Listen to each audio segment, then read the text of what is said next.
All right, so I'm eating lunch during this last set, right? Game one, I got, and Dave walks into the green room. Chad, I want you to pay attention to this story too. He walks into the green room, and he goes, "Have you seen the Bolts yet?" And no, I didn't know they were here. And he goes, "You should go check them out." And I'm like, "Oh, okay, why?" And he just goes, "Nah, like you just need to go see." Walk out, bright yellow, head to toe, and I mean, just fantastic outfits. And you know what? They told me they got them for like around $70 to $80 off Amazon. And you know what? I bet they used Prime shipping. And you can link your Prime account with your Twitch account. Get involved in Prime Gaming, man.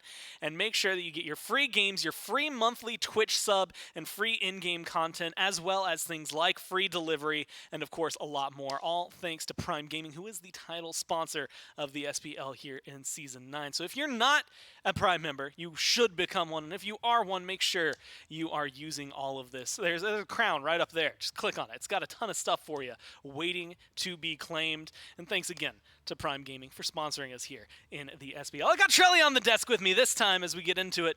The Bolts looking fresh today. You're looking fresh today. Everybody's looking a little.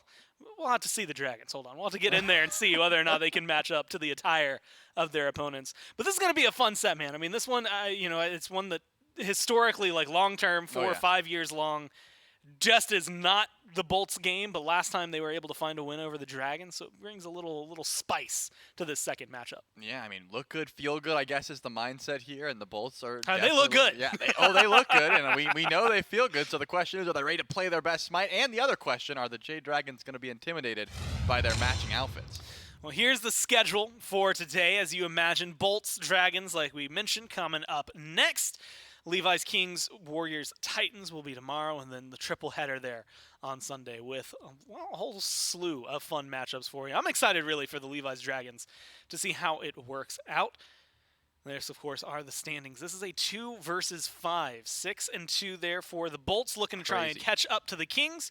The Dragons just looking for maybe some more consistency in the win column here. 4-4, not necessarily too great, not really too bad.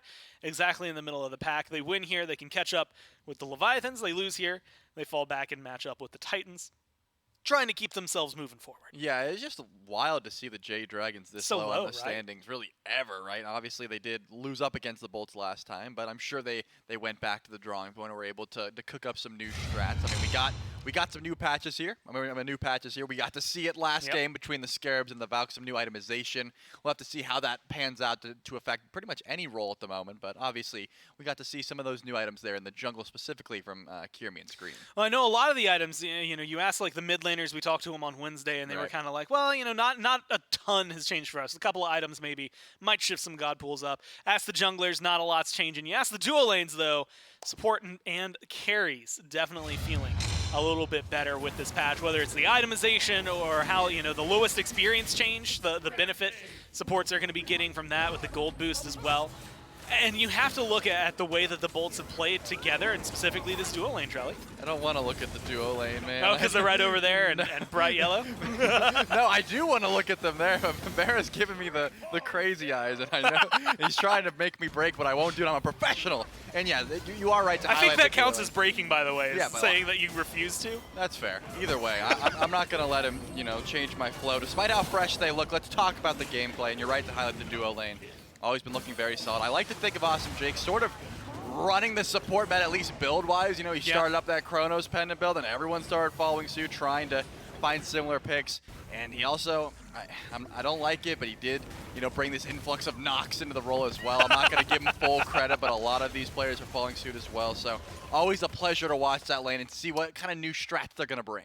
Here's the important, and your analytical opinion, right? Does the gameplay that we've been seeing out of the Bolts match the freshness of the outfits that we've seen today. Yeah, you can't show up. You can't be like, have a losing record and if show up they showed up looking like this and they get 2-0'd, it's gonna be real. Like, I don't know if I feel worse or if they would feel worse. I mean, because there's 2 ways to look at it. You're like, yeah, we lost, but we did it with our head held high and we look fresh. Or, yeah, we won. We came up showing this. How can you not be in sync when you're all wearing the same outfit? Well, you know what? We'll find out just how in sync they are. We've got BaRRa and Jake standing by for an interview. And first off, I want to know, Jake, I feel like you're going to give a really good recap of this.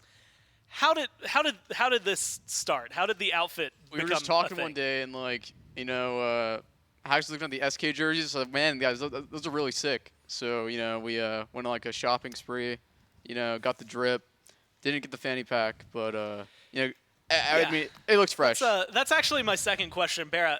Jake's the only one without the fanny pack, and as we all know, power is stored in the fanny pack. So how is this going to affect the rest of the team? Like mentally, in game, all of it. I think he'll be doing better than us. So they called me on my anniversary. I wasn't even here, or like I wasn't in TeamSpeak at the time, and they were like, "Hey, we need you to spend $300 on a Adidas jumpsuit." And I was like, "Nope.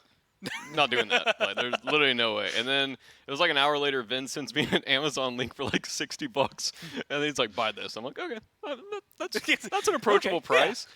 And then the day after, he was like, he sent me the fanny pack link, and he was like, "Buy this." I'm like, "Well, here we are." Well, it looks good. I'll ask you one. First off, I forgot you didn't play without shoes, and I was like, matching everything from the head to toe. But that's been true since Season 1. One of my favorite interviews with you was Season 1 Worlds, where you're just bouncing around. You forgot your shoes, but you're up on like the third floor of the cob. Either way, I'll ask you something about the actual matchup here. You're playing against the Dragons. This is one that, for you guys, has been a little back and forth, a little more Dragon-sided, but more recently, a couple of punches forward for the Bolts. Last time it was a 2-1 for you guys. So for both of you, how are you feeling going into this set, and what are your thoughts on it? They're going to get farmed, right, BaRRa? We're going to farm them. Yeah, they're going to get Look farmed. at the outfits. You're going to farm. Yeah, we didn't show up to get 2-0'd, okay? We got the drip on, Yeah. Yeah. There you go. I'll let him answer. Hell yeah. That's what we want to hear, man. You're going to come in. You're going to look good. You're going to play good. It's exciting to watch. Good luck in your games. I almost said congratulations. Congratulations on the outfits, guys. Good luck in your games, and thanks for your time. Thank you. Appreciate it. Do you think he has bread in there? Do you have bread in there? No. No, he does not have bread in there. Confirmed live. He does not. That seems like, I wonder, I should have asked. Vin did tell me earlier that he had his mouse in his fanny pack, so I'm wondering, I think that's like the accessories for the PC were on person. They kept it. I almost said something that probably wouldn't have gone over well on broadcast. I understand what you were going to say. I think you know where my brain was going. Yeah, it's a good meme. The Dragons are the other side of this one. Notably, not dressed up as fresh as the Bolts. Well, they're wearing their jerseys. They're dressed up the way that normally people are dressed up when they come into studio to play. And whether or not that matches the Bolts attire does not matter too much. It's the duo lane over here, though. Panda, Mike, they've just been playing together forever, Trelly. And it feels like, when you look for synergy, you look for two guys that understand the game really well, are playing really well together. You don't have to look much further than the Dragons. Yeah, no doubt. And we get to see Panda, going back to his old mid days. He started off ADC, mid, ADC. Now he's playing mages in the duo lane. So this isn't a far stretch for him by any means. Yeah. The E sets, the Huangs, things like that. A different style of gameplay that when I first saw Zap about the E set ADC, I was like, is this going to catch on? And so far, it's caught on a fair bit. We've seen PandaCat liking these mages a lot. He's been playing it on stream. And Mike has also been playing this style of supports that I think Jake likes a lot, right? They both play a very similar style of just trying to get in your face, and they're gonna go so far that they're gonna feed or they're gonna make plays. Like it's one or the other, and I love watching them both for that reason, because they're not gonna sit back. They're not gonna say we're not gonna fight here. We're not gonna peek our heads out. Both of these supports are so aggressive. Now, if I remember correctly, PandaCat's not playing in studio with them today, so the other four down the hall from us, PandaCat at home right now, and that is something that's small. Although we've seen Kings, like VMT's playing from a different continent, hasn't really affected them too poorly either. So we'll see how well that ends up playing out here for the Dragons. We jump into picks and bans for game number 1. Trelly, I've got to get this joke out now while it is fresh on my mind. That is that the idea of farming other teams, coming in, getting that 2-0. I bet the first team to come in wearing overalls immediately wins. They got the full farmer attire. If they get the straw hat, It's over. Done for. No one's going to match up to him. Yeah, I would think so. Well, they look goofy? Probably. That's the thing. They all show up in overalls. They've got the hat. They've got some straw in their mouth. And we would say, like, what's up with the outfits? You know, we'd have to interview them. And they'd say, we're here to farm. And then we would just all die laughing. Like, it would just be hilarious. So. And I want them to say it with like thick, like Appalachian-esque like accents. Like I want me to be one of the few people who can understand them, and no one else in studio to be able to figure it out because it's just too southern for them. Either way, in game, Xingqian, the Morrigan, and Nox banned out here by the Dragons. On the other side's Chernobog, Baron Samedi, and the E-set banned out by the Bolts. And the E-set, I'd mentioned it to them, and I mentioned it last week, but they have not won a game against an E-set this year, and most of those games were the Dragons playing it, so that is something that just feels like it has to happen. Yeah, I think a smart call. The Jade Dragons very much so trying to target out Awesome Jake, and they get Osiris, one of the premier junglers at the moment, which means that Erlong Shen notably is still available. You know, two sides of a coin at this point. If you're letting Osiris through, you usually let Erlong through, and they're both going to be picked up pretty quickly. So I imagine that is something that LASBRA can go to if he wants to. Just, you know, wanting to match that early presence that Osiris brings. Not many other characters in this role can do what Osiris and what Erlong Shen do in the early, so that's why they're so heavily prioritized. And you can first pick them without too much fear. It doesn't reveal too much about your draft. It looks like Yemoja, however, is going to be let open. If you are going to ban Xingqian, if you are going to ban Nox, you are going to have to let that open, and the Yemoja and the Fenrir sneak through. So either that's Haddix playing Fenrir, or LASBRA says, I don't want the Erlong. Just take. I don't care about that. And I mean, even in the past, and it's been a while, but Jake potentially able to play this Fenrir, although I'm actually fully blanking on the last time we saw, not Assassin support, because we saw Serket support last week, but like Fenrir going over there.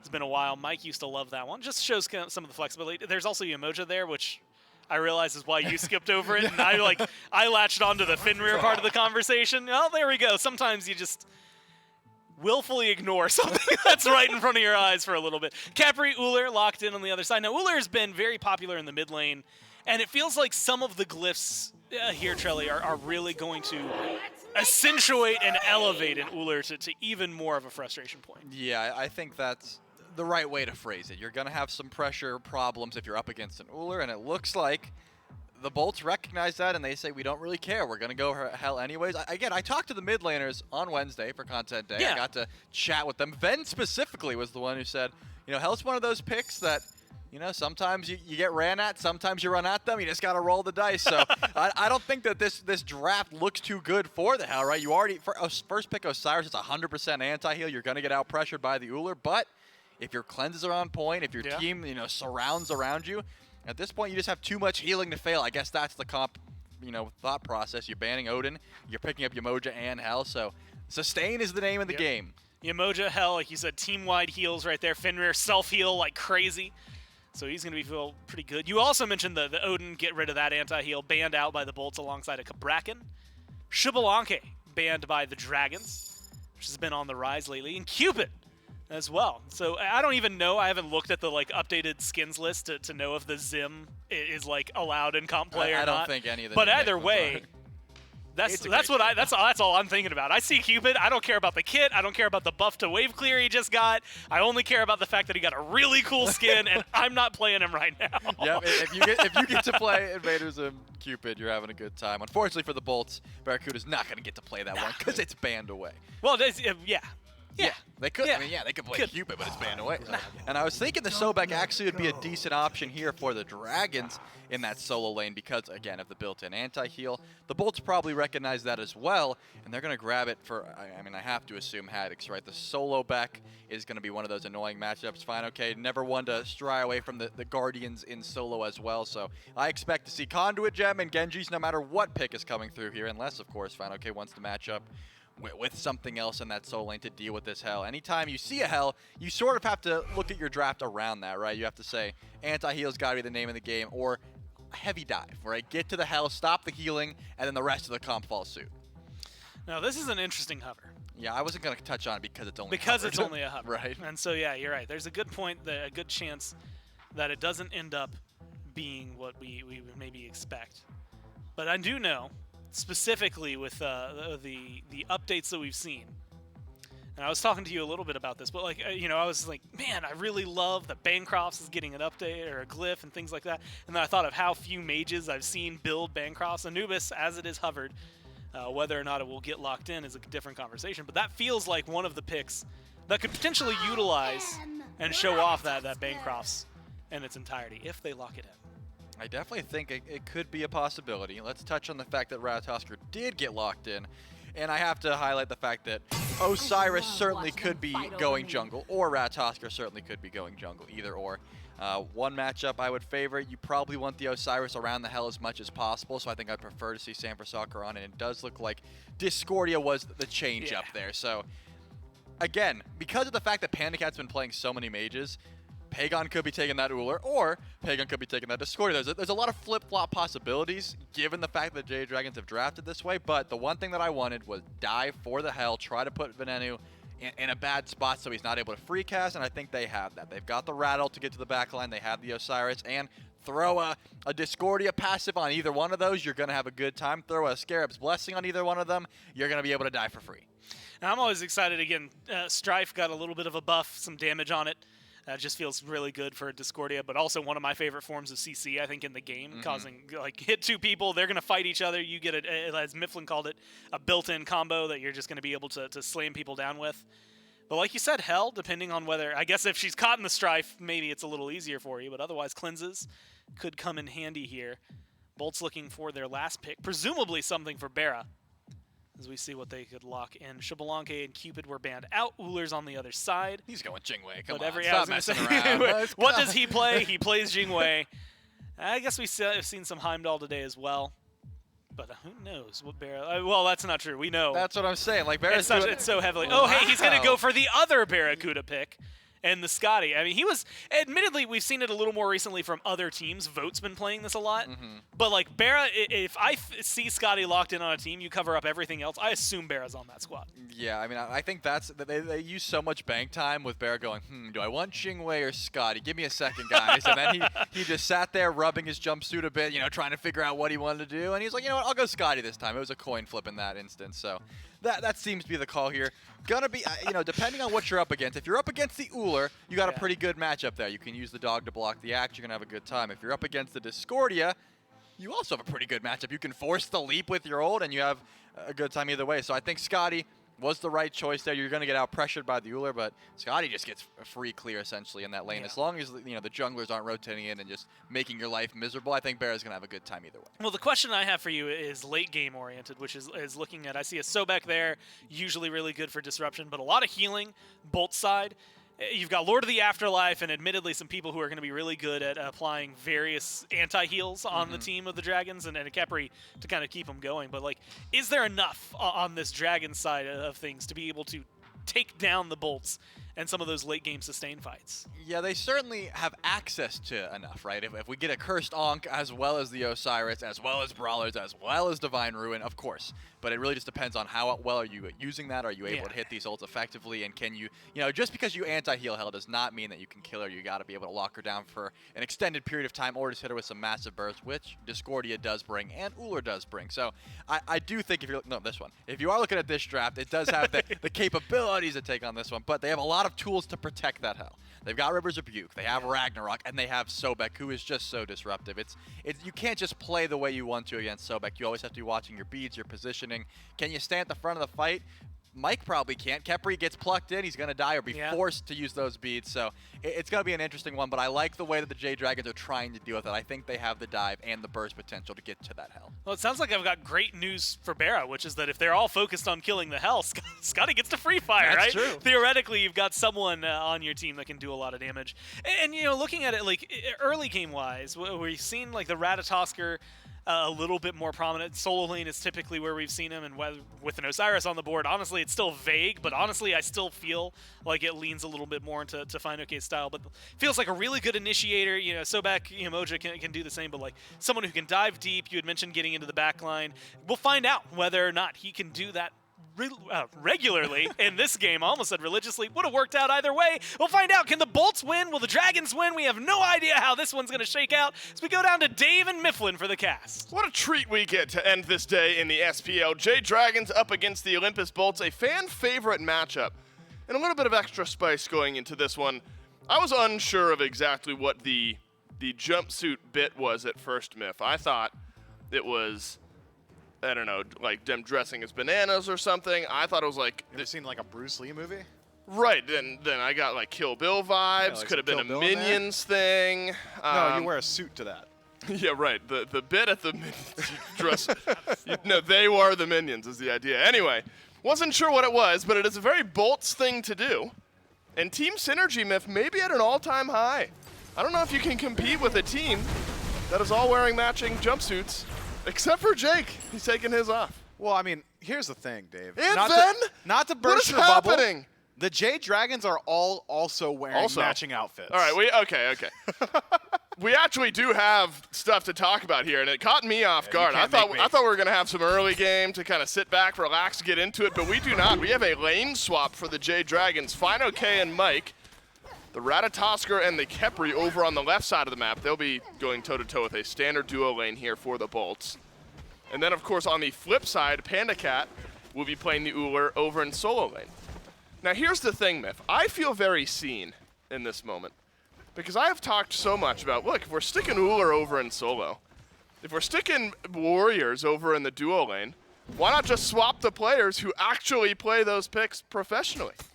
And the Dragons do keep PandaCat on one of his signature picks, and instead of swapping lanes for the characters, they've swapped the lanes for both the characters and the players. Yeah, so you just get to choose where you're going to put your pressure. Having your pressure over in the solo lane does open up the door for some early invades, I suppose. So I'll be keeping my eyes on Haddix's blue buff in particular and Sanfrec'Soccer's rotation path. fineokay on Ratatoskr is going to be able to do the same thing over here in the duo lane as he would have otherwise in the solo lane, which is global presence. Early rotation from LASBRA. This could be tough. Could be. Mike won't get stunned and won't be enough damage follow-up, therefore, for the Olympus Bolts to pick up a first blood. Haddix taking a lot of poke. Unbelievable. That's why The we put blue him buff there. proc takes down Haddix. And that's first blood to the Jade Dragons. Just early damage. I mean, we knew that's what you want the Ull for, is to be able to get involved early on.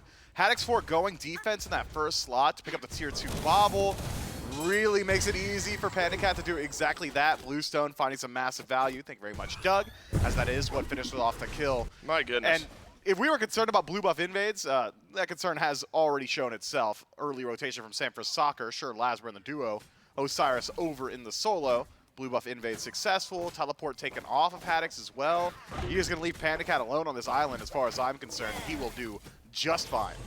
My goodness, what a start for the Jade Dragons. Now, we have seen this before. We have seen the Ullr over in the solo lane where it was Sot, right, who just steamrolled his solo lane opponent on this pick. That's what Ullr provides you with. That was a lot of damage at level 1. So eyes from the Bolts need to be over on the right side of the map now. If Panda's going to be feeling himself and this matchup's going to be something that flows for the Jade Dragons, might need some help from Laz. I'm looking at fineokay's build too. This is a bit unorthodox. Generally, you want to get that Acorn finished as quickly as possible. Bluestone immediately into the spiked gauntlet. Probably going to be a soul leader early on. Get those stacks, some good ability lifesteal. Should keep you resustained in that lane, in a lane that you're really not going to win out in the sustain war as long as Awesome Jake is there. But while we've got sustain on the mind, and while we're already seeing a couple of new items looked at, actually, Haddix It's going in to some get trouble. stunned as the body block's there. Yes, stun connects. Weaves his way out of the body blocks. Just needed maybe one more auto, a bit more damage from PandaCat's abilities. Unable to find it, though, and so Haddix will survive, but at the cost of having to go back to base. Already doesn't have teleport. And over here on the left side of the map, beads burnt off of Awesome Jake. The Jade Dragons pouring pressure out everywhere. And this is the Jade Dragons' MO. I was going to bring up the point that all this sustain on the Olympus Bolts might lend itself to some, oh man, I'm going to butcher the name, Fey Hoop Blessed Earrings. Ooh. Yeah, that's BaRRaCCuDDa though. Hold on. That was on point, man. Oh, did I get it? I mean, that's not a No, mispronunciation. Fey Blessed Hoop Earrings. Oh, you were talking about the order of the words, not the Yeah. pronunciation. Yeah. Yeah, I think it's spot on, Myth. You're right. Watch out, watch out. The Fey Blessed Hoops could be there. As LASBRA again pokes his head toward the left side of the map, but again, PBM and PBM and fineokay this game enough wherewithal to keep themselves alive back away beneath the tier 1, rotate over, grab themselves the purple buff. Yeah, I think LASBRA, right to try and put his pressure over towards that lane, but even looking at it, you don't have the greatest targets. If you pick up Khepri, he's got beads and Scarab's Blessing. If you pick up fineokay, beads and CC immunity, the ultimate, as well as just having Scarab's Blessing from PBM. So I like this more from Laz. Laz with brutalized towards PandaCat. I am unsure PandaCat has jump, didn't need it anyway. You'd think Haddix might have a little bit more damage to supply towards PandaCat. Maybe that's what you were hoping for over here on the right side of the map. The jeweled studs, as we've talked a bit about. A little physical power, magical power, CDR, but also forced a bit of squishiness from Haddix early on in this lane. And so I think the jungle mindset has been pretty clear here for LASBRA. He's just come up empty-handed. Yeah, he's trying to get involved in both of these side lanes, but so far has not found too much value. SamForSoccer, on the other hand, his path was clear. Hey, my solo laner got pressure. Seems like some free invades, and that's exactly what Sam has done, netting himself nearly a level in the lead. Seems like Bumba's Dagger, the name of the game for both LASBRA and SamForSoccer. Still very strong upgrade pass, but Bumba's Hammer has seen a minor rework. No longer is it HP percentage back on each auto. Instead, I believe flat 120. Still has the true damage, still has the CDR reduction. But most importantly is the stat spread. Used to just be HP, cooldown, just utility stats. Now it's a whole lot of power. I wonder how that changes the late game on some of these picks. Right. I'm thinking your survivability, obviously going to take a hit, but burst potential, way higher. PandaCat sees an opening, jumps in, and does no longer see an opening. Walks away. I thought axe and volley of damage was soon to find its way. But instead, SamForSoccer over. Blue buff not ready to go just yet for the Olympus Bolts. Otherwise, might be an invade from Sam. LASBRA hovering over towards the right side of the map as well. But it looks like both junglers, unless Sam goes back in, will be happy with just taking their own side of the map. PolarBearMike's been left alone. fineokay backing away, and BaRRaCCuDDa and Jake have damage for the Khepri. But there's just not enough of it. And PBM's able to dash through the Riptide, doesn't end up being pulled back. fineokay swirls around and has the ultimate from BaRRaCCuDDa on top. And the Olympus Bolts, they grab themselves pressure miff, but not a whole lot of anything else. The purple buff still likely to get secured here by the Jade Dragons, despite a pretty big initiation from the Bolts. Yeah, they were able to take away the... Unlucky. Okay. No, they got the purple buff as well. They were concerned about that rotation from Pegon. Seems like Pegon might need to be the one concerned about his own red buff. LASBRA moves his way in with the help of the rest of the Bolts. And, well, nothing ventured, nothing gained. Might as well take away some of those offerings while you're here. The Olympus Bolts going to close up a bit of that neutral farm gap that was established earlier on. But even looking at how this is reflected across the top, the Jade Dragons hold on to their admittedly paltry lead. 1,500 or so gold, 1,500 or so experience. Again, the only flurry of excitement that we've seen was PandaCat soloing Haddix for first blood, and that's resulted in a 1-level lead. You have to look diagonally, bottom left to top right of the scoreboard to keep up with the solo lane matchup. And you have to do the same on the flip side for the duo lane matchup, where fineokay is just a 1 level behind BaRRaCCuDDa at this point. Did end up going back to fully upgrade that acorn, fineokay did. Just wanted a little additional lifesteal early on in this build. BaRRaCCuDDa forgoes the starter item in general, gets Transcendence, and on it being Thick Bark, as we so often see Myth on these Ratatoskr, the tank style of builds, provide some good value now and, of course, in tankiness later on. Yeah, I think Thick Bark just makes a whole lot of sense, especially if you are going for the sustain style build. Every time you damage an enemy god with an ability, I believe it's 3% HP back, and you're also going to get the benefit of Soul Eater a little bit later on. So for now, expect BaRRaCCuDDa to be pretty dominant in this lane. Should hit an inflection point before too long. Sam has Blink, doesn't have beads, so the full duration of the Ragnarok connected. But nothing really came of it. LASBRA just going to head on back to his own side of the jungle. Sam, it would be slightly obnoxious. So Sam started with the stone cutting sword myth. That's something we've seen some junglers, I mean really Osiris, maybe Erlang Shen, sometimes go for. I'll hold that thought. Double root, double stun, dash in from fineokay. River's Rebuke is up from Awesome Jake. But SamForSoccer is here through the Cosmos. Dunks down, but BaRRa uses the beads, and he'll back away from this fight. It's a stun onto Sam, and the Scarab's Blessing is procced. Jump in from LASBRA. Whether or not the runes were there, the stun didn't connect. Suddenly, Pegon out of mid, Nice drops shot. the apple on Ven. Then on the retreat, takes the Riptide, doesn't get too far, beads force, the PBM on the chase. My goodness, there's a lot of scrapping, only to result in the 1 kill for LASBRA, but fineokay low as well. Suddenly, BaRRaCCuDDa's got a second, and the Olympus Bolts have rallied around their left side of the map. Could be a third. A good stun from Jake means a double for BaRRa. Just great reinitiation from the Olympus Bolts. Anytime a fight goes long, obviously going to favor the team that's healing, but with the Jade Dragons chasing so far up, it's easy for the Bolts to chase out. Every single time Ven heals, he's given movement speed to his entire team, so chase down, simple for the Olympus Bolts. The Jade Dragons just not quite enough damage. PBM chasing a bit too far, and the Olympus Bolts punish him for it very heavily. And considering map state at time of the fight, purple buff invade, red buff invade, experience gap closed up and reversed now in the Olympus Bolts' favor. That is a major loss for the Jade Dragons early on. Pegon did secure the purple, I believe, so at least one thing goes to the Dragons, but the rest of the farm on the left side of the map over to the Bolts further equalizes up that gold lead. Haddix has at least stayed alive over the last couple of minutes in this lane, doing a decent little tiny chunk of damage to PandaCat, and Tiny, the operative word there. Panda farms up the wave, jumps out and away. A good look for the Olympus Bolts, and it was well timed, Myth. Book of Thoth, full start for Ven, so no starter item. Got the Chronos Pendant just prior to that fight, so a good power spike for some additional CDR. Makes full use of it on the rotation to the left alongside Awesome Jake.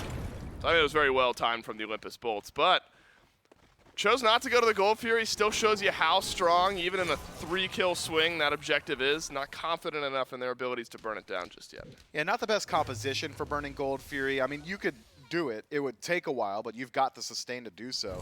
I do want to say, loving the change in build from Ven. Previously, it was Book of Thoth immediately into the Warlock Staff. CDR was held off until Bumba's Hammer way later on.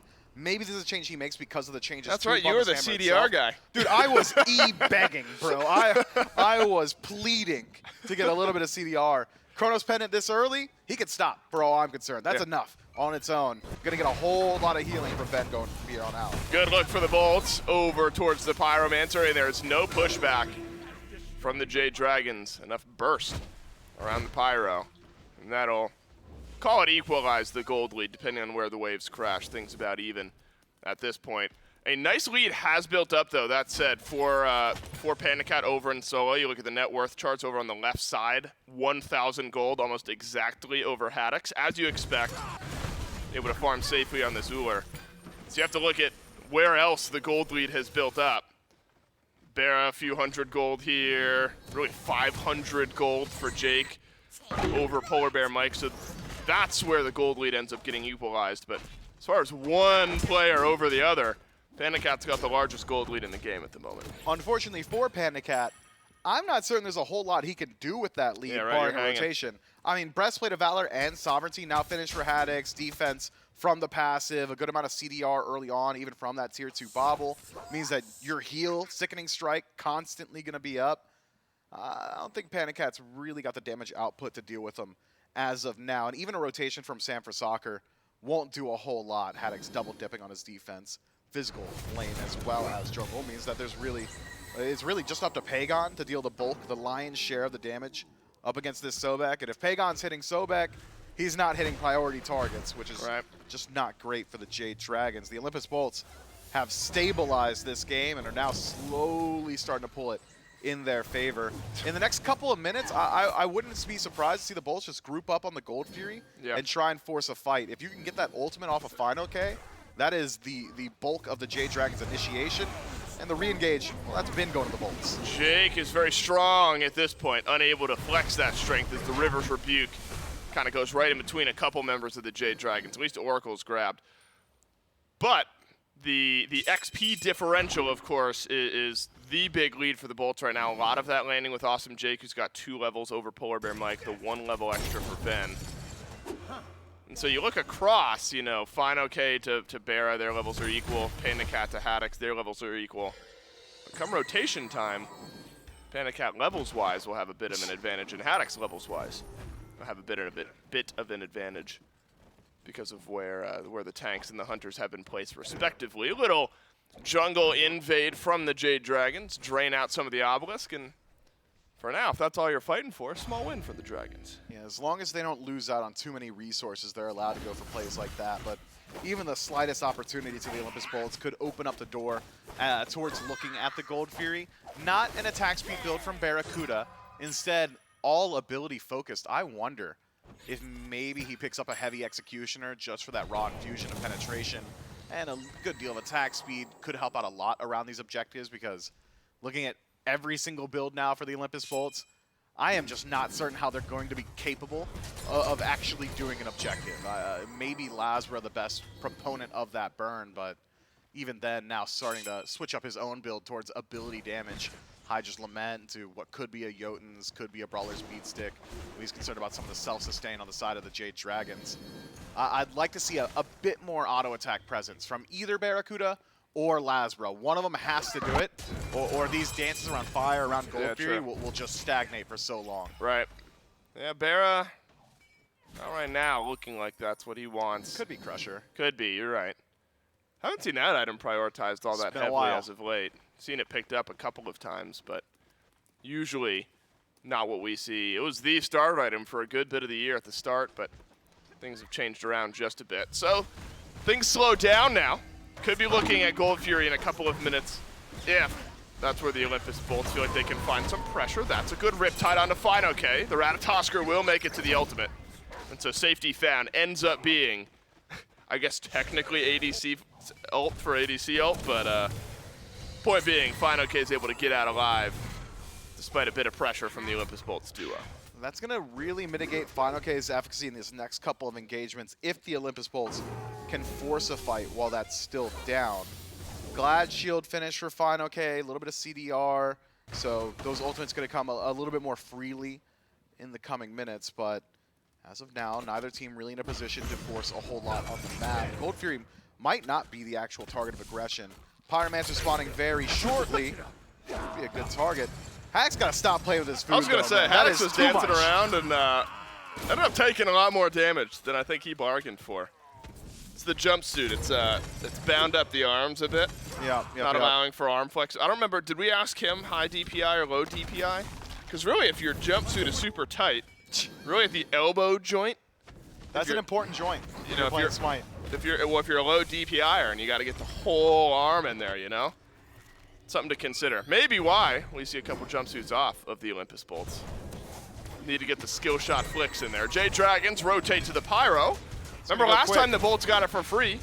Jade Dragons are going to get it for free this time, so both teams have gotten a slight objective pull. How about the gold lead that's built up for the Jade Dragons? 2,000. A few minutes ago, we were talking about how the gold lead is even. No kills have happened since then. Experience has gone up towards the Dragons a bit, but still in favor of the Bolts. But my goodness, all this neutral farm and objectives and PandaCat again. Yeah, I guess PandaCat again. Oh yeah, net worth. He's 2,000 over everyone in the game. 1,500 over Pegon even, who's just behind him.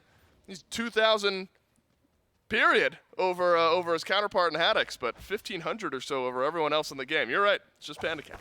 Yeah, when you're stuck inside your tower like Haddix was, a lot of that farm starting to slip away. Totem Aku control 10-1. Favoring the Jade Dragons. That's a massive gold advantage to them. And the majority of neutral farm on the right-hand side. God, it's gross. Look at Panda's build compared to BaRRaCCuDDa's going into this fight. That's just, you got to keep an eye on that. If PandaCat can connect, this could hurt. Apple out from Pegon, but Haddix goes beneath the waters. LASBRA into the back line.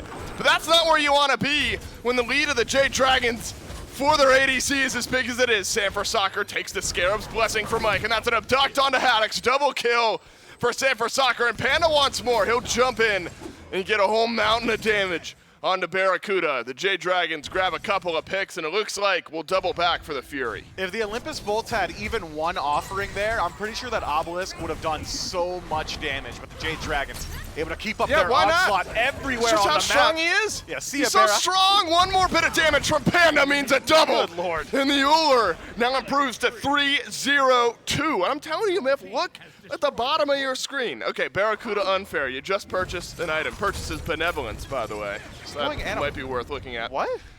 But BaRRa skipped starter item. And again, this is the roll swap, 4 levels behind where PandaCat is. PandaCat's level 19 to BaRRaCCuDDa's 15. If you're just tuning in, Panda played this lane, or this game from the solo lane. But wow, it has just worked out for the Jade Dragons. Starts Bluestone and is still a full item ahead of BaRRaCCuDDa, 4 levels. This is brutal. And now you got one of the best Ullr players in the world on it. That's why I was wondering if we'd ever see the full lane swaps, not only characters, but players. It's Fire Giant pulled by the Jade Dragons. PandaCat the one playing separator, but he'll back with the rest of his team, pick up the Fire Giant, and the Bolts will just have to listen to it go down. Olympus Bolts are still nearby. fineokay might have the chase. Down he dunks, but then with the cleanse, Haddix with the ult means disengage from the Bolts swift enough. Fire Giant cleanly on all 5 members of the Jade Dragons. So I'm looking at the Olympus Bolts builds, and those can't all be animosity. If this is like a quadra compassion composition, I'm not sure how that interacts with each other. Of course, compassion. Because I didn't notice it for Jay, because it's all the way at the front. Yeah, that is. Zen and BaRRaCCuDDa just pick up benevolence. Compassion already finished for Haddix. It's 15% mitigation to everybody near you, right? So if you all have it, is it just mitigation all the time? Because it's also reflected damage. Who's it reflecting to? I've never seen anybody doing this before. This is untested waters for me. I came into today expecting to look like an idiot because there were so many new items, and I'm getting stumped by 2-year-old tech, man. Well, it's new tech with old items, I guess. LASBRA won't get it because he's already got the Bumbas. But 4. Okay. We do have upgrade opportunity for SMITE. The Executioner glyphs have seen some play. Limited to 1 a team right now, but I don't think we're at a threat of having to decide between that if you're the Jade Dragons. All right, time for damage mitigation to work if you're the Olympus Bolts. You've only got 2 of the compassions completed, and you're wishing you had more right now because Ven and Awesome Jake, their health bars draining quickly.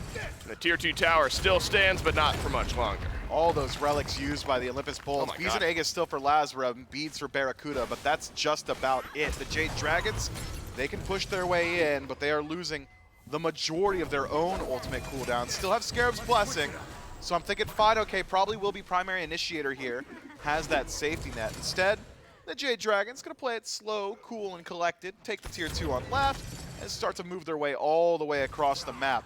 Defense from the Olympus Bolts, arguably stronger now than it was previously because they don't need to worry about the initiation from SMITE and fineokay. So I like this. Show presence in the Tier 2 and make the Jade Dragons work for it. PandaCat sitting on the same build except the Bluestone Brooch. At least been able to upgrade that. BaRRaCCuDDa still a bit behind BaRRaCCuDDa. PandaCat 3 levels up over BaRRaCCuDDa. Still strength to be had there for the Jade Dragons in ADC. Tier 2 tower also gone. Trebuchet hanging out on right for the Bolts. They won't send it on its way just yet. And what a change we've gotten in this game. Felt like the Bolts were fighting effectively early. LASBRA was getting very active. Nice 3-for-none trade for the Bolts on left. Jade Dragons just needed to wait for PandaCat to rotate into a fight, and my goodness, what a different look we've got. Compassions are done. We are a full compassion for squad Jake. now, except for Jake. He's a couple levels away. At this pace, might not be able to get to that point, but Yeah, right. 30% mitigation, I suppose, assuming that they stack, and they have to stack. That's the only reason the Olympus Bolts would buy all these. Up to 100. There's Yeah. Jake.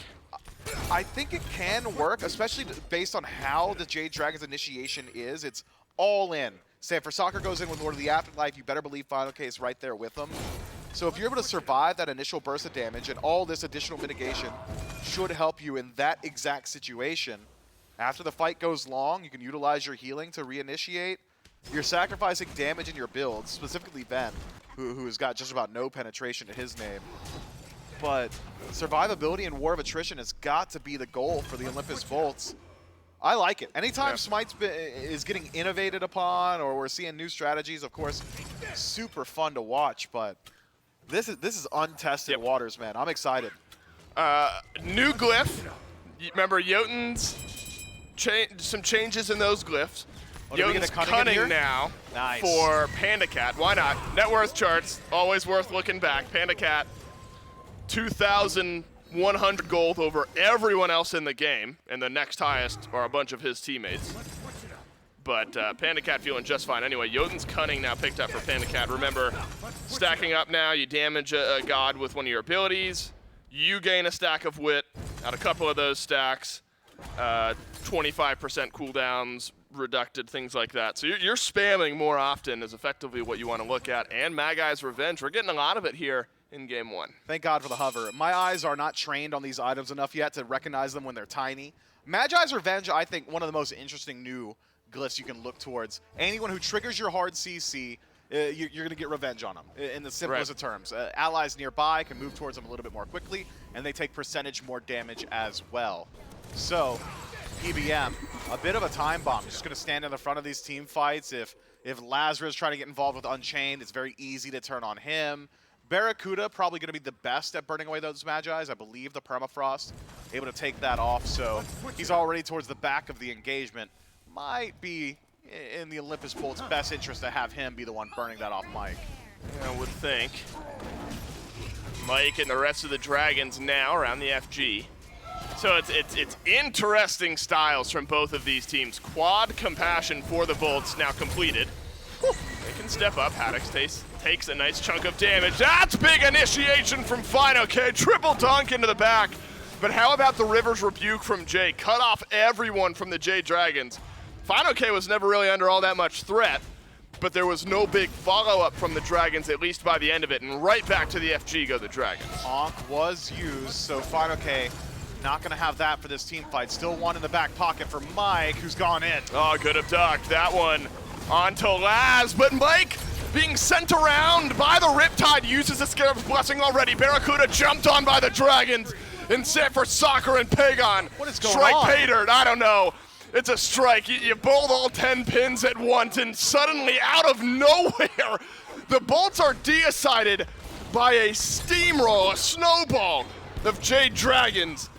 And I think, Miff, that's enough time on the clock for the Dragons to close out this game. They're not going straight to mid. Instead, they're going to play with their Trebuchet on the right-hand side. 30 seconds left on the nearest respawn. Phoenix No towers, going right? to be You under gotta. 10 seconds. Yeah, they should have it.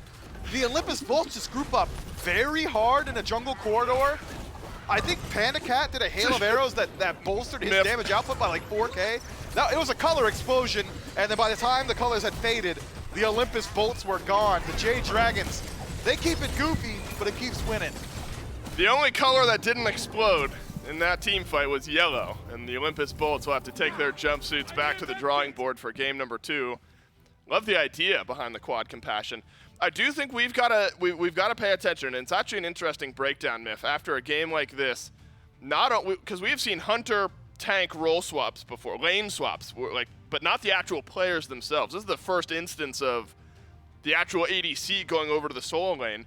And Panda was like 2,000 gold ahead of everyone in the game by like mid-game. 3 or 4. 3 or 4,000. I think it's interesting tech, and the Jade Dragons may have something figured out. The answer to it is that you should be able to find pressure on fineokay, right? He's Right. a melee god on the opposite side of the map. right. He's not even necessarily playing like a standard tank. It's not like when Cyclone Spin's playing like Bologna. That was a pretty squishy Ratatasker, but not a whole lot of chase potential from the Olympus Bolts, so fineokay doesn't fall too far behind, and Haddix did. Yep, meeting of the minds here in game number 1, and the Jade Dragons just a bit smarter. 1-0 up are the Jade Dragons. Game number 2 right after this. Cerberus needs a new toy. Yes. I'm on it.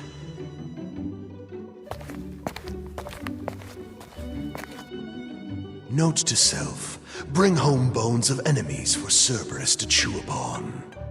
A cat's life is hard. You should always pamper them. No.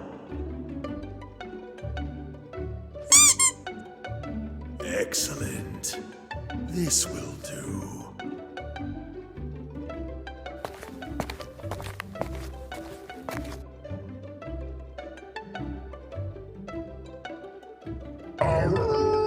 Thanks.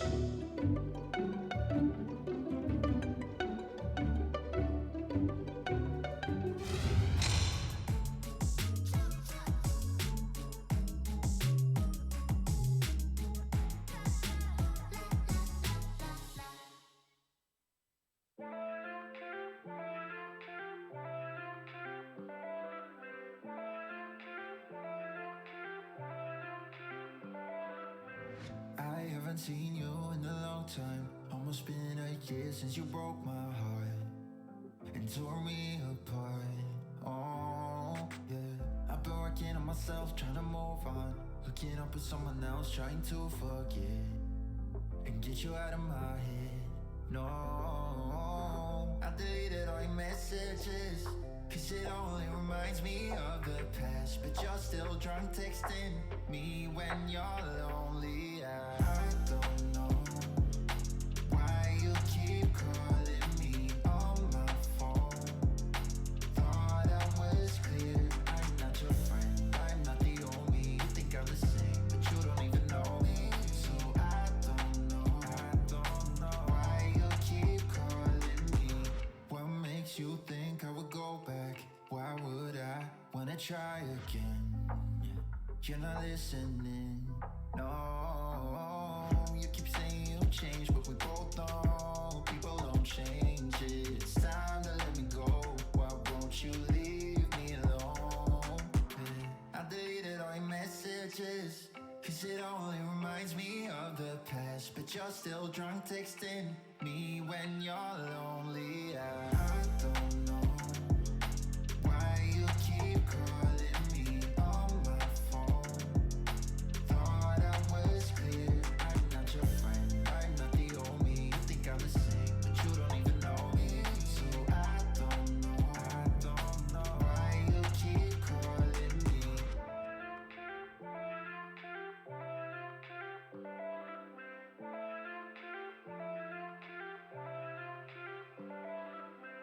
I deleted all your messages, cause it only reminds me of the past. But you're still drunk texting me when you're lonely. I don't know why you keep calling me on my phone.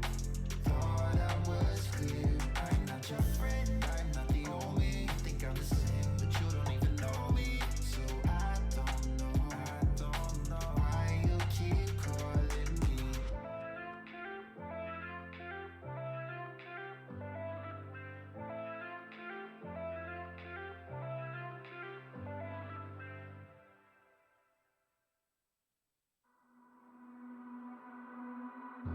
I promised I would wait for you, but I'm getting so impatient. Tell me that you're ready now. This room is big enough for two, and I wanna do that something that will blow your mind. Do you know the things you do to me? Touch me and I'll make you understand. Yeah. Do you know the things you make me feel? I can show you if you take my hand. I just wanna dance with you. Let me take you under where nobody can see. I just wanna dance with you. Harder than the summer, so put your hands on me. Put your hands on me, on me, on me. Put your hands on me,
the Dragons take game number 1 here as they find first blood up against the Bolts.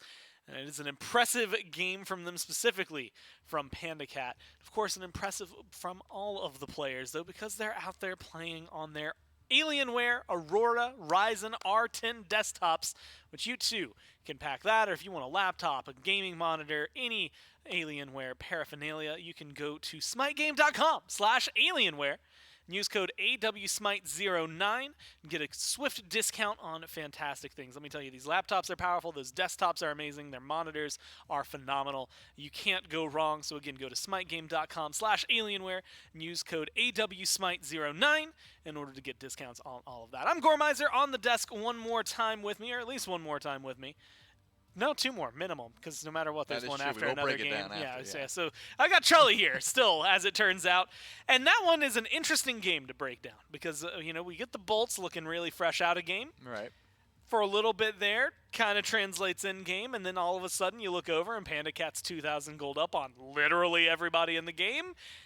And that kind of throws a wrench in their plans. Yeah, I mean, this is something that we theorized like a while ago when we were seeing these hunters in the solo lane. We're like, wait, if you're putting hunters in the solo lane, why not just put your ADC player in the solo lane? And then, no one really did it. And then the Jade Dragons like, wait, that kind of makes sense. And then PandaCat just got a massive lead, and fineokay was stuck on ADC Ratatoskr, and it wasn't like he got a massive lead, but when you have an Ullr to carry you through the fights and everyone else plays this cleanly, you should be in a pretty decent spot. So it wasn't like the Olympus Bolts played normal Smite either. It's not like that was the only wacky thing we saw. We saw 4 Compassions come from them. They were building into that benevolence late game, and I wish I could have broke it down more. It just didn't seem to do that much. This was the fight that sort of ended everything.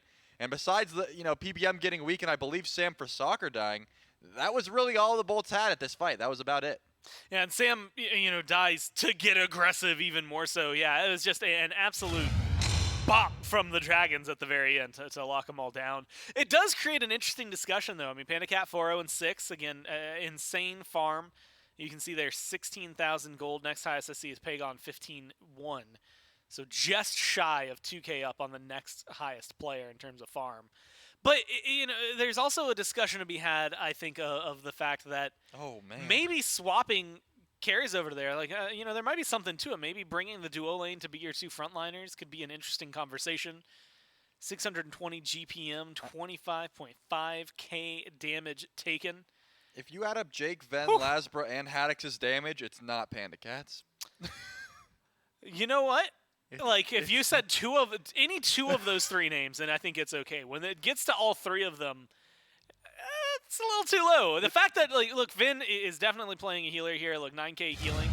4,000 damage is remarkably low for any mid lane, but even a hell. Yeah, I mean, it was all 4, besides BaRRaCCuDDa, all their damage couldn't match what PandaCat was able to do, and he just had so much farm available to him. That's sort of why I think we're seeing PandaCat on Ullr in that lane, because if he gets that much pressure, he has access to a lot more free farm. He doesn't have to worry about fighting over in duo. He just gets a 1v1 whenever he wants, and then, Sam for soccer can also reap the benefits of that pressure. Now, here's the question, though. Is it limited to just Ullr, or can you just send PandaCat over there on any hunter? Like, can he take anything that he wants over there? If the Cupid wasn't banned and he locks it in, can he play that solo lane? Like, is it just certain hunters that are going to be able to do it? Well, I think what Ullr brings to that lane is you have remarkable early pressure. There's no other hunter in the game that I can think of that kills Haddix at level 2, because they all have 2 abilities, and Ullr has 4.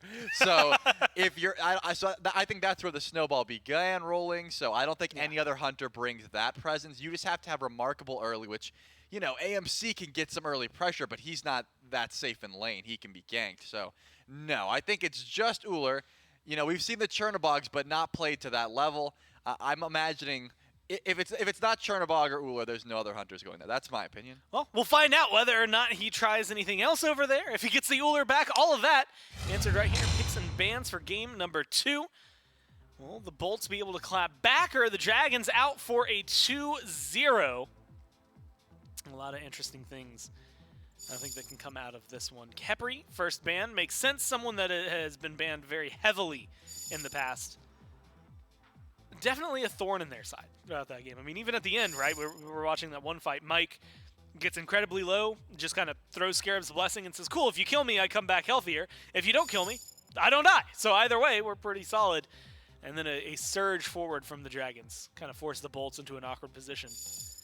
Eset and the Uller from the Bolts. So if PandaCat is going back to the solo lane, he's going to have to change at least the god that he is playing. Xingqian, Osiris, and the Nox on the other side. And so the Morrigan was something that was banned out, available. Baron Samedi, something that was banned out, You now cannot available. hit And the what you Chernobog, cannot something see. that was banned out, and now first picked.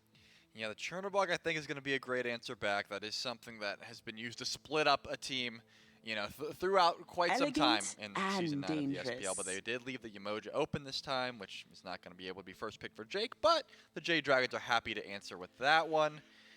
Given the matchup thus far, you know, Erlong Shen notably is still something that is open if the Jade Dragons want to try and grab that. But because the Morrigan is available, now they're not going to give 2 Chernobogs up, which I think is always great, right? If you ever have someone split pushing, 1 Chernobog flying over, maybe you can deal with that. 2, you're always losing that 1v2 as long as, you know, you're using that effectively. So I think pretty smart for the Jade Dragons to grab that there, despite the fact they don't have any great transformations locked in just yet.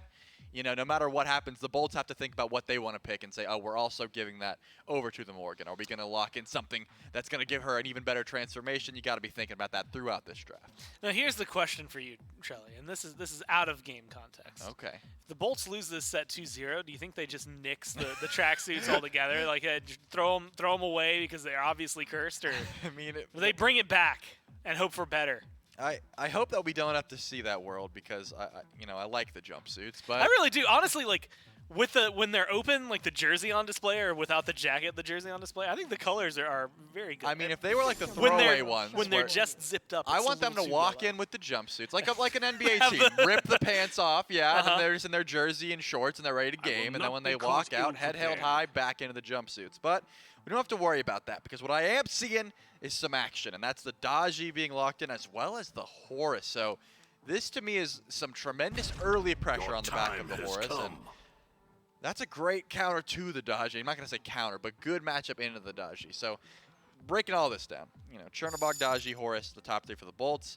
I think going to give a decent transformation over to the Morrigan, obviously, and Daji. But Ravana is always going to have a good matchup into pretty much everything there. You know, he's incredibly safe. He's hard to deal with in the back line. You know, there's so many forms of CC immunity.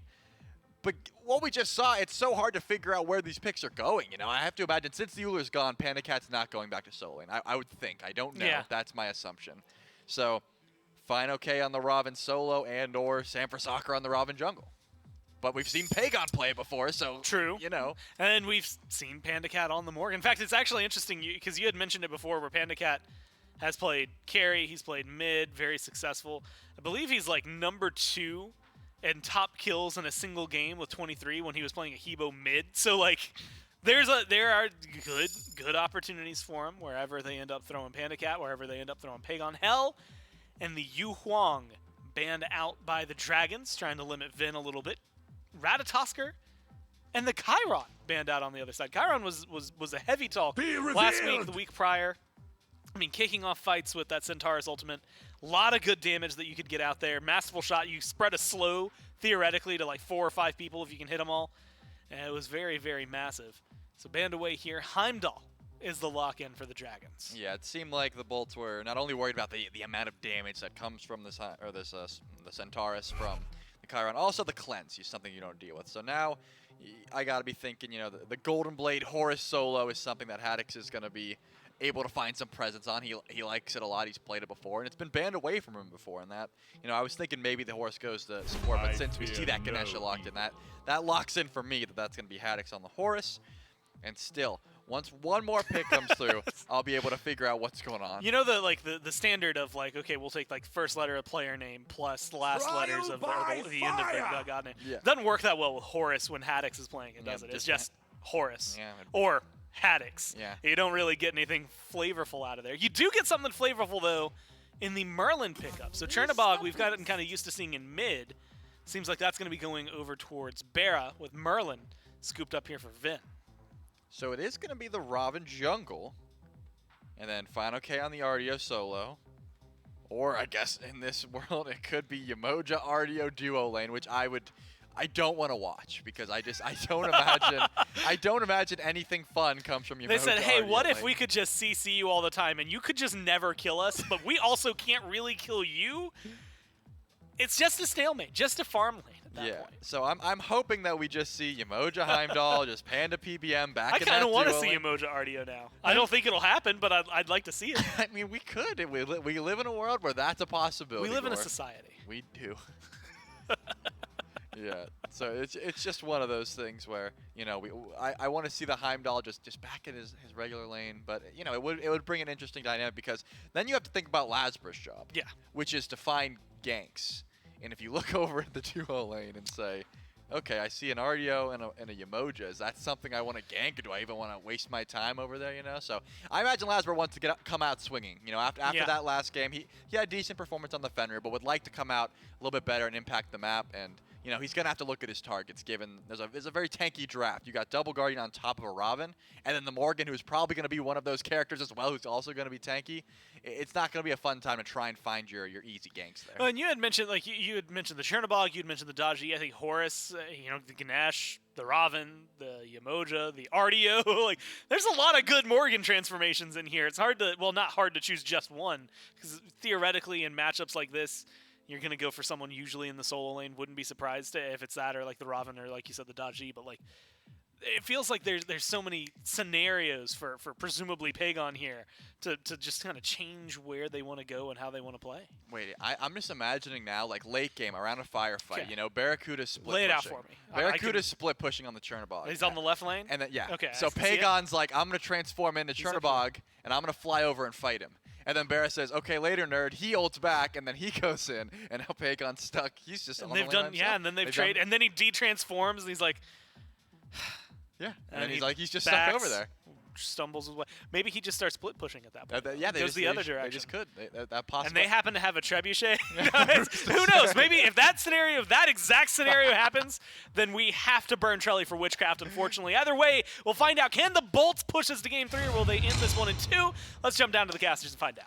I'm intrigued as to what kind of twists we'll get here in game number 2, Myth. Too much chaos in game 1 for everything just to be normal here in game number 2, right? PandaCat on the Heimdallr, unfortunately for us, because I thought the mindset was super unique. PandaCat will be back over in the duo lane this game, and it looks like, based on a brief scan, all is right in the world, all is normal in the world. Haddix is on a Horus. I suppose that's a bit unique. But other than that, we got a normal old 5v5 game of SPL Smite. Yeah, not even too crazy with the itemization. Only difference is Ven going towards that tier 2 bobble again. A little bit of CDR early on does leave you open to going towards any other starter item if you so choose. I know Bumba's Hammer, very, very popular. So, yeah, That's pretty strong. This is like standard Smite, man. We're playing it normal. Only one magical animosity power, or 10% CDR. and you get some little fizz power there MP5. too. Yeah, That's not bad. yeah, That's a pretty good start. yeah. I think so. You're sold? Yeah, I think it's a very strong starter That item. plus 2 potions? Yeah, I like it. All right. Because that's what Haddix bought on Sobek in It did not work game for 1. him. Did not. As PandaCat on the Uller was hanging out over in solo lane and really took things over come team fight time. But back to standard we go. As a Horus solo is always going to be unique to watch. And we heard the Valkyrie's thoughts on Artio. The team as a whole feels that Artio is in a very strong spot here, and it's fineokay who's playing it, and LASBRA wants to shut it down early. Blink in, dash in, and there's first blood to the Bolts jungler. Haddix just had enough pressure, and LASBRA had enough damage, and the Bolts grabbed the first kill. Yeah, fineokay must have been really close to leveling up to 2. Decides to stick around. It's not as if that was a gank. He knew what was coming. Yes, he's there. Sanford Soccer spots him out very early on, stare down in the jungle, but LASBRA just walks past and makes short work of the solo laner. It seems like fineokay just heading the clouds. Sanford Soccer going to get stunned and knocked up as well. Is it going to happen again? LASBRA dashes in for another kill. Now the Olympus Bolts jungler, the Dodgy, off to a 2-0 start.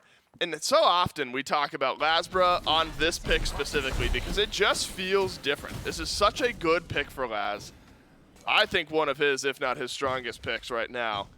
And this shows why. I mean, yes, maybe some fumbles from the Dragons Myth, but Laz plays the small, damaging, important moments at a near perfect level. And he's going to have that Transcendence finished up pretty quick. First blood bounty, second kill as well. A couple of invades go his way, back up, farm up his own side of the map. Won't be too long until he can start stacking up some of that power. An entire level deficit early on in the Soul Lane. Haddix 3 just as fineokay. Ticks over to level 2. We'll be able to close that gap up a bit. LASBRA just stays hovering on this side of the map. I am concerned for fineokay. If he decides to step up and try and heal off this wave, might be the last decision he makes on this life. But he wisens up a little bit, resets himself towards his own blue buff. Again, another dangerous decision to even walk in that far, having Sanford Soccer all the way on the other side of the map means that had LASBRA still been there, likely would have cost fineokay his life, but able to maintain it, reset himself. Beads coming up in just under a minute. Once fineokay gets this Breastplate of Valor finished up, I think that he won't have to concern himself too much with Haddix on this Horus, not the greatest bully god in the world. So Jade Dragons stumble early. It cost them about 1,000 gold, but what will the Olympus Bolts do with this lead while they've got it? You got to push it a little bit further because experience is nearly already completely equalized. Red buff. Far from coming back up, so Ven was never going to take the left avenue into the jungle. Pegon was hoping maybe the Merlin would. Not really any back camps to farm up either. But now, fineokay, without beats, knocked up and stunned. Haddix reading the escape path, but just shy of locking down fineokay a bit further, and LASBRA will dash in. This time enough health on the Artio to stay safe over in that lane. Last still level 4 though. It's level 5 where fineokay and really the rest of the map is starting to get worried. When the Palau is there, though fineokay now has his beads back. So you'll get one avenue out. LASBRA goes Transcendence here early, Miff, so needs some time to stack up. But with Laz, I don't think that necessarily means he won't be active for a little bit. But he will have a hard time finding those Palaus. Everybody on the Jade Dragons have got beads except for Sanford Soccer, but he's already got 2 ways to deal with Palau built into the kit, the ultimate and the overhead kick. So it's going to be up to the rest of the team from the Olympus Bolts to make to burn through that CC immunity. Jake's got some potential to do it. Haddix has got some potential, but both Ganesh and Horus largely single target.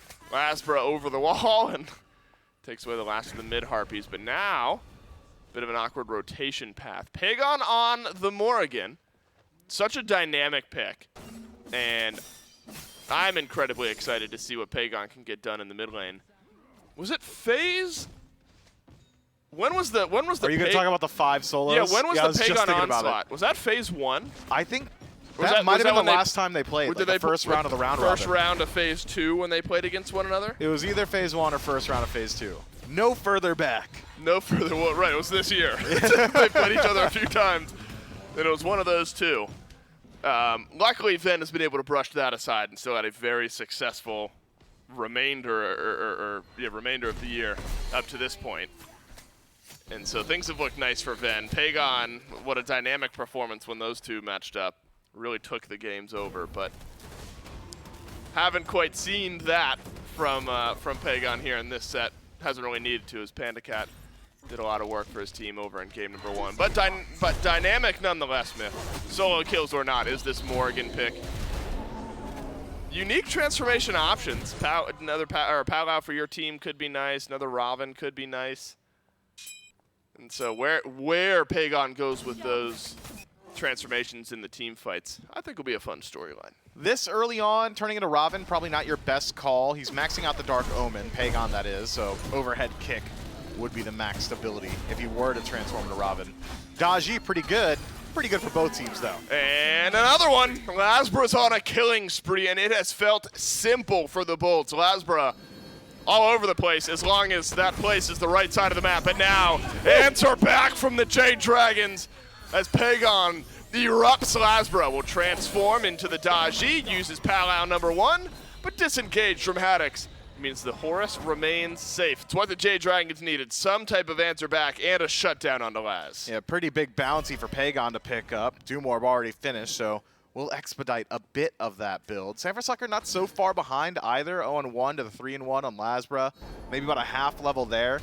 The only one who is truly suffering right now is fineokay at 0-2, but Breastplate of Valor finish will likely look towards Sovereignty in that second slot, get a good deal of physical defense. Now LASBRA and Haddix together probably won't be able to finish off some of those kills. The Jade Dragons just need to withstand the next couple of minutes, get fineokay one more item, and he should be able to hold his own in this lane. Haddix, on the other hand, I think will start to fall off pretty slowly. Artio only gets stronger and stronger as the game goes on. And that's not to say that Horus doesn't have value in these late to mid-game fights. His value just comes from repositioning and healing and his ultimate. Whereas fineokay is just going to get tankier and tankier and start dealing a whole lot of damage, plus heal his team as well. So I like this emphasis from the Olympus Bolts. Play around Haddix while he's at his strongest portion of the game. Golden Blade finished up. fineokay behind. Let's see if we can keep pushing this Horus further and further ahead. And the Olympus Bolts have done so very well. But the Jade Dragons are just holding on, man. It feels like the Olympus Bolts can't find any separation. Right. Does feel like LASBRA, again, really on this right side of the map. Just been all over the place. In a really good spot. Visually unappealing, the tier 2 Hydras, but very strong as an item. And LASBRA hits a pretty decent power spike, picking that one up. SMITE a bit slower as far as the second item in that kit. So LASBRA in a really good place. As far as Palaus, no beads down though. That's what you really have to look at. No beads burnt from anyone on the Jade Dragons. But a good pace. That said, Sam, once the gold gets there, you expect this Ravana to find some pressure in the next 5-10 minutes of this game. Yeah, once that Erendite's finished up, a little bit of CDR, a little more chase down potential, massive infusion of power. It's already hitting hard. Ow. All right, Laz loses this trade, but still has ultimate, and so does BaRRaCCuDDa. As the teleport over from the left side of the map, River's Rebuke down from PolarBearMike. This could be a costly rotation. Olympus Bolts empty-handed, and LASBRA's killed off Pegon. Did I just miss something entirely? Was Pegon hoping for a stun onto Laz? He was way behind everyone. I thought that fight was over, but a kill handed back to the Bolts. Yeah, Pegon chooses when the fight ends, and it's when he's in a body bag, zipped up. Does go into that backline on his own. LASBRA was not on his own, so Pegon walks into a numbers disadvantage. Olympus Bolts able to walk away with their 4th kill of the game. But even in those scenarios, look at Pegon as opposed to Ven. Both sitting at level 10, both very similar builds or at similar portions of their build. Ven still slightly behind Pegon, even with Pegon falling down. The Jade Dragons, as a team, are not behind, really. 9 minutes in, about 1,000 gold. Not a whole lot to talk about. Maybe the largest separation in experience is LASBRA in the jungle. Oh, so Pegon Pegon transformed into the Chernobog, ulted over into the fight, then immediately had to go into the wall and try to stay alive, but Laz was hanging out plenty in time. Pegon seems like, depending on how long that fight had been going on, maybe ulted into the fight, relatively low HP. Doesn't matter, LASBRA gets the kill and the Pyromancer to the Bolt. So Laz at 4-1, fully completed Hydra's Lament. Daji can seemingly do whatever, as long as the Bolts are there to rally around it. So at least BaRRA, well, actually, it is empty-handed. Does not get the assist for Pegon. Does give PandaCat the 1 level lead over on the left side of the map. Yeah, so PandaCat has gone for Icavale into Aussie, pretty standard build.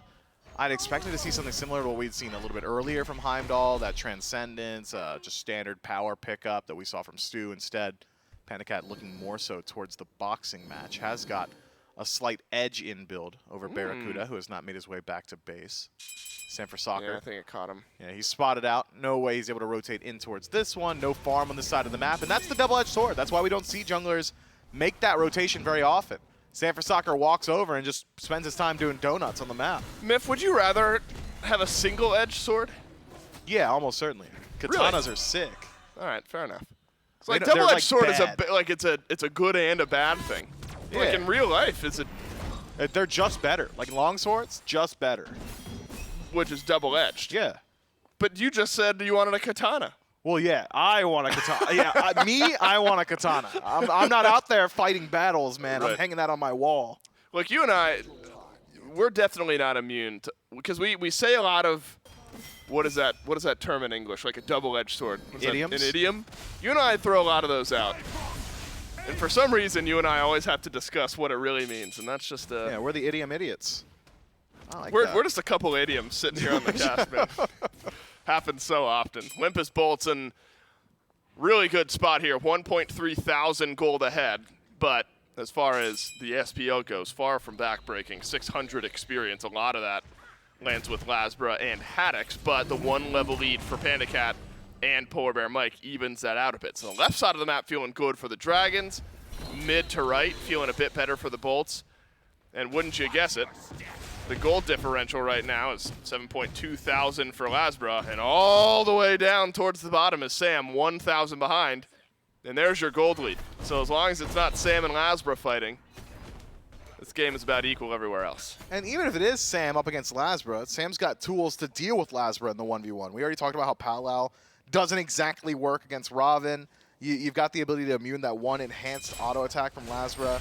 So the boxing match, the 1v1, maybe not as one-sided as the gold would lead you to believe. SamForSoccer has just really tried his best. Begging BaRRaCCuDDa to step up. Step up. And all. BaRRaCCuDDa doesn't do that. That's not a BaRRaCCuDDa thing. So No. he's going to spend a whole lot of time over there begging. Barra's got 7 levels to go before he's stepping up anywhere. And even then. Although you sometimes don't have a choice. When you're on the Chernobog and you ult into a fight, The BaRRaCCuDDa. you're stepped up, right? You're there when you ult into those fights. So you got to pick and choose your battles if you're BaRRaCCuDDa. I can't remember if I liked BaRRaCCuDDa or Chernobog better. And I think which one that do you shows like? you that I didn't really care. I was just trying to be contrarian whenever we were having the debate between the two. And I don't know what that says about me. It says something, and I'm not sure I like it. LASBRA running away from Sam as a small grouping of the Jade Dragons around the Gold Fury may lend you to think that the objective is going to get started. But no, far too early at 14 minutes. Both teams will end up backing themselves away. Oracle coverage by the Dragons, ward coverage for the Bolts, so nothing funky going to be happening around the Fury at this point. Though maybe you would favor a fight for the Jade Dragons because of the aforementioned leads for Panda and Mike. Yeah, I thought the Jade Dragons would at least try and push down that Tier 1 tower with their Trebuchet. They had about 4 people grouped up around it. Only 2 members of the Olympus Bolts actually there, but spot a couple bolts rotating in on those wards towards the Gold Fury, and the Jade Dragons start to fizzle the engagement. Had SamForSoccer connected the route onto LASBRA, maybe that would have been the go button for the Jade Dragons to stick around in the fight, but from an even state, not too much separating either team. You don't need to go for a high-risk play if you're the Jade Dragons. You don't need to force anything. If you're the Olympus Bolts, you don't really have a lead to throw around. So both teams just poking and prodding and waiting for their opportunity. Pyromancer will be spawning up very shortly, and that is always an opportunity to at least force an engagement. And the Olympus Bolts can start to move themselves over towards that right-hand side of the map yet again. That's where their lead resides, Haddix and LASBRA, as opposed to fineokay and SamForSoccer. But because Haddix has spent so much time rotating around the map, that lead isn't as large as it once was. No. fineokay has closed up a good deal of it. You know what I am sad about? It's this guy right here. Awesome Jake on the Ganesh. Uh-huh. Now look, it starts Chronos Pendant. Yep. So we so often see. Yeah, we know he's Jake. Dharmic Pillars is such a low cooldown anyway, and we've talked about Dharmic Pillars plus Chronos Pendant a couple of times already. But when we see that, I want to see the support spamming Dharmic Pillars. I want to see them all over the map. It's such a low cooldown. Drop them. Oh, you get one here. All right, fine. Oh, Fine, they Jake. didn't even use it. Yeah, he did. He took it. Yeah, but they like walked it out. They walked it out, yeah. Ugh. But look, Jake just used it. Start your timers because it's going to be back quickly. Pegon Mystic Rush away on the transformation. That'll keep him alive. And the Olympus Bolts cleanly grab themselves Pyromancer. Gold Fury? And now maybe a small opening because Pegon's got to go back to base. Jake won't have Dharmic Pillars for 30 seconds. But a pretty low cooldown, just about a minute on his ult. The Bolts aren't going to wait for it. Your window, if you're hoping Pegon can't rotate in, is pretty small. Fire burns away at Mike. And Palal up from LASBRA. Rotation through from Haddix as well. Mike is going to get pulled back into the Palal, but immediately Riptide's out. Mystic Rush from Sam. Off the mark. And now SamForSoccer desperately clinging to life, and he will be able to grab on. The Bolts and the Dragons both remain full strength, but BaRRaCCuDDa's got something else in mind. Got good damage, but fineokay is keeping him at bay. Dharmic Pillars keeps the rest of the Jade Dragons Pegon. back. Pegon in the backline stuns Jake, but doesn't have the damage to finish off a kill, but PandaCat does as LASBRA falls. And how has fineokay lived and LASBRA not. The Jade Dragons are on the back foot, but just sustained themselves up enough to get the 1 kill of the fight. That Dharmic Pillars from Jake was good too. Keeps everybody from the Jade Dragons from stepping up. fineokay wanted that. He was there to create space, and I'm sure he would have loved to have had an escape path available to him, but had he moved backwards, would have had his defense and HP bar shredded immediately. Once Dharmic Pillars do fall down, the Jade Dragons able to regroup around their soul laner and start to take up that fight. 5 seconds left on LASBRA's respawn, and he is an expensive one to lose, the only one with kills on the Olympus Bolts. Gold Fury pulled out, going slow. Well, you got Chronos Pendant, you got Dharmic Pillars, and you got Awesome Jake with a chance to steal away. Transformation from Pegon, Mystic Rush just short of Venenu, but fineokay grabs the kill. BaRRaCCuDDa immediately trades out, but fineokay ends up getting stunned by the rest of the Olympus Bolts. A knock-up from Haddix just delays the disengage. And a nice Riptide from Mike will usher his solo laner away from the fight. Both mids go down. Pre-beads from Pegon to guarantee the stun. Whoa. Immunes the silence. Hello. SMITE. I said earlier that there were options to deal with the 1v1. It's not ideal for Ravana, and LASBRA able to take that one for himself. So a 2-for-1 trade leaves the Olympus Bolts aggressing around the Gold Fury. Haddix in, PBM in trouble. Haddix sends a knock-up to PolarBearMike. PandaCat close by. 101 is Panda on the Heimdallr so far. Executioner for BaRRaCCuDDa. We'll see if we end up seeing one of the Executioner glyphs picked up. That said, we talked about the one that limits your attack speed as being really jungle-centric. I'm not sure BaRRa, especially with the way his build has gone, wants to cap his attack speed at 1.75. Keep our minds open to some different opportunities, though. And after all that, the Bolts cling to about a 600 gold lead. 800, my bad. Here in game number 2. And good luck. And this is exactly what happens over on right. Good old jungle 1v1. And it was the timing, the Palau, up, down, over the Mystic Rush. Well played by Laz. Yeah, can't believe SMITE wanted that fight. Sticks around, takes like 3 swipes, 1,000 cuts before he even returns any damage. Ult's in place. Damage mitigation would have been nice, as would have the burst, but LASBRA wins those. Able to mute it with the Palau. Gold Fury was once there, is no longer. The Olympus Bolts take it in stride. The Jade Dragons nowhere in range to put any defense. Pyromancer going to be down for a little bit over a minute, so both teams given a chance to breathe for a moment. Start to refocus, try and find some of that farm as well. The Jade Dragons at the largest deaths that we've seen so far this game. The Olympus Bolts, not really much to do on the map to use this lead, though, unless they want to group up and try and take out one of these Tier 1 towers. Right. No Trebuchet to play with. PandaCat's been aggressive on this Tier 1 on the left-hand side. Could see the Bolts try and push down this Tier 1 in mid. Wouldn't hate that. Could get Haddix involved a little bit earlier. LASBRA, obviously, playing one of his best games here so far this phase, 5-2. Nearly 100% kill participation for the jungler. Not much to do on the map, though. I think we will see this stagnate for a couple of moments. Well, Myth, remember, one of the items that did get changed, so not a glyph change, but an actual item change, Staff of Muzen. Remember, the old one really boosted up that CDR, gives you a CDR boost for a little bit of time. Now the passive changed, so you cast your ult, transforming in the case of Merlin.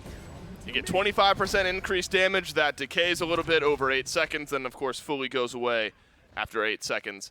So 105 magical power, percent pen, a little bit of CDR, plus a big burst of additional damage. Pretty good power spike here for Venenu. Yeah, just think about it like you would Belt of the Berserker or something like that. It's essentially got the exact same passive. So every time he uses that ult, really want to get those other abilities behind it very fast. And that could be to fight or to shred objectives. We've seen a lot of objective shred. Now we can look at some fight. fineokay being burnt away. Dharmic Pillar slowest escape, and LASBRA able to jump in. The 6th of the game for the Daji. A masterclass from the Bolts jungler. And BaRRaCCuDDa knocks down another as well. First assist of the game for LASBRA. The Palau pulls in, and BaRRaCCuDDa's got the rest. No more Muzen's Rage for Ven, so we're not going to see that much burn for the next 20 seconds. But the Bolts don't need it. They will get 2 kills plus Fire Giant and extend their lead over the Dragons. The Dragons just not grouped up enough to step up to the Fire Giant there. The call is put Pegon in the duo lane, have him split push. If the fight goes any sort of way where the Jade Dragons feel like they can keep it up, have him turn into BaRRaCCuDDa, teleport over. It was pretty simple. But that fight went so south so fast. Pegon just decides to stick around, put some damage in the tier 2 tower, clear out a couple of waves, head himself back towards base. Now the Olympus Bolts with Fire Giant on all 5 can start up their siege. Plenty of towers to collect gold from. Going to be a little while on this Gold Fury. Expect to see them take out a couple of tier 2s. Don't necessarily need to go for a Phoenix just yet. So early in the game. The Jade Dragons are just on damage control for now. Clear up your own side of the jungle. Clear out as many of these waves as possible. Collect some farm.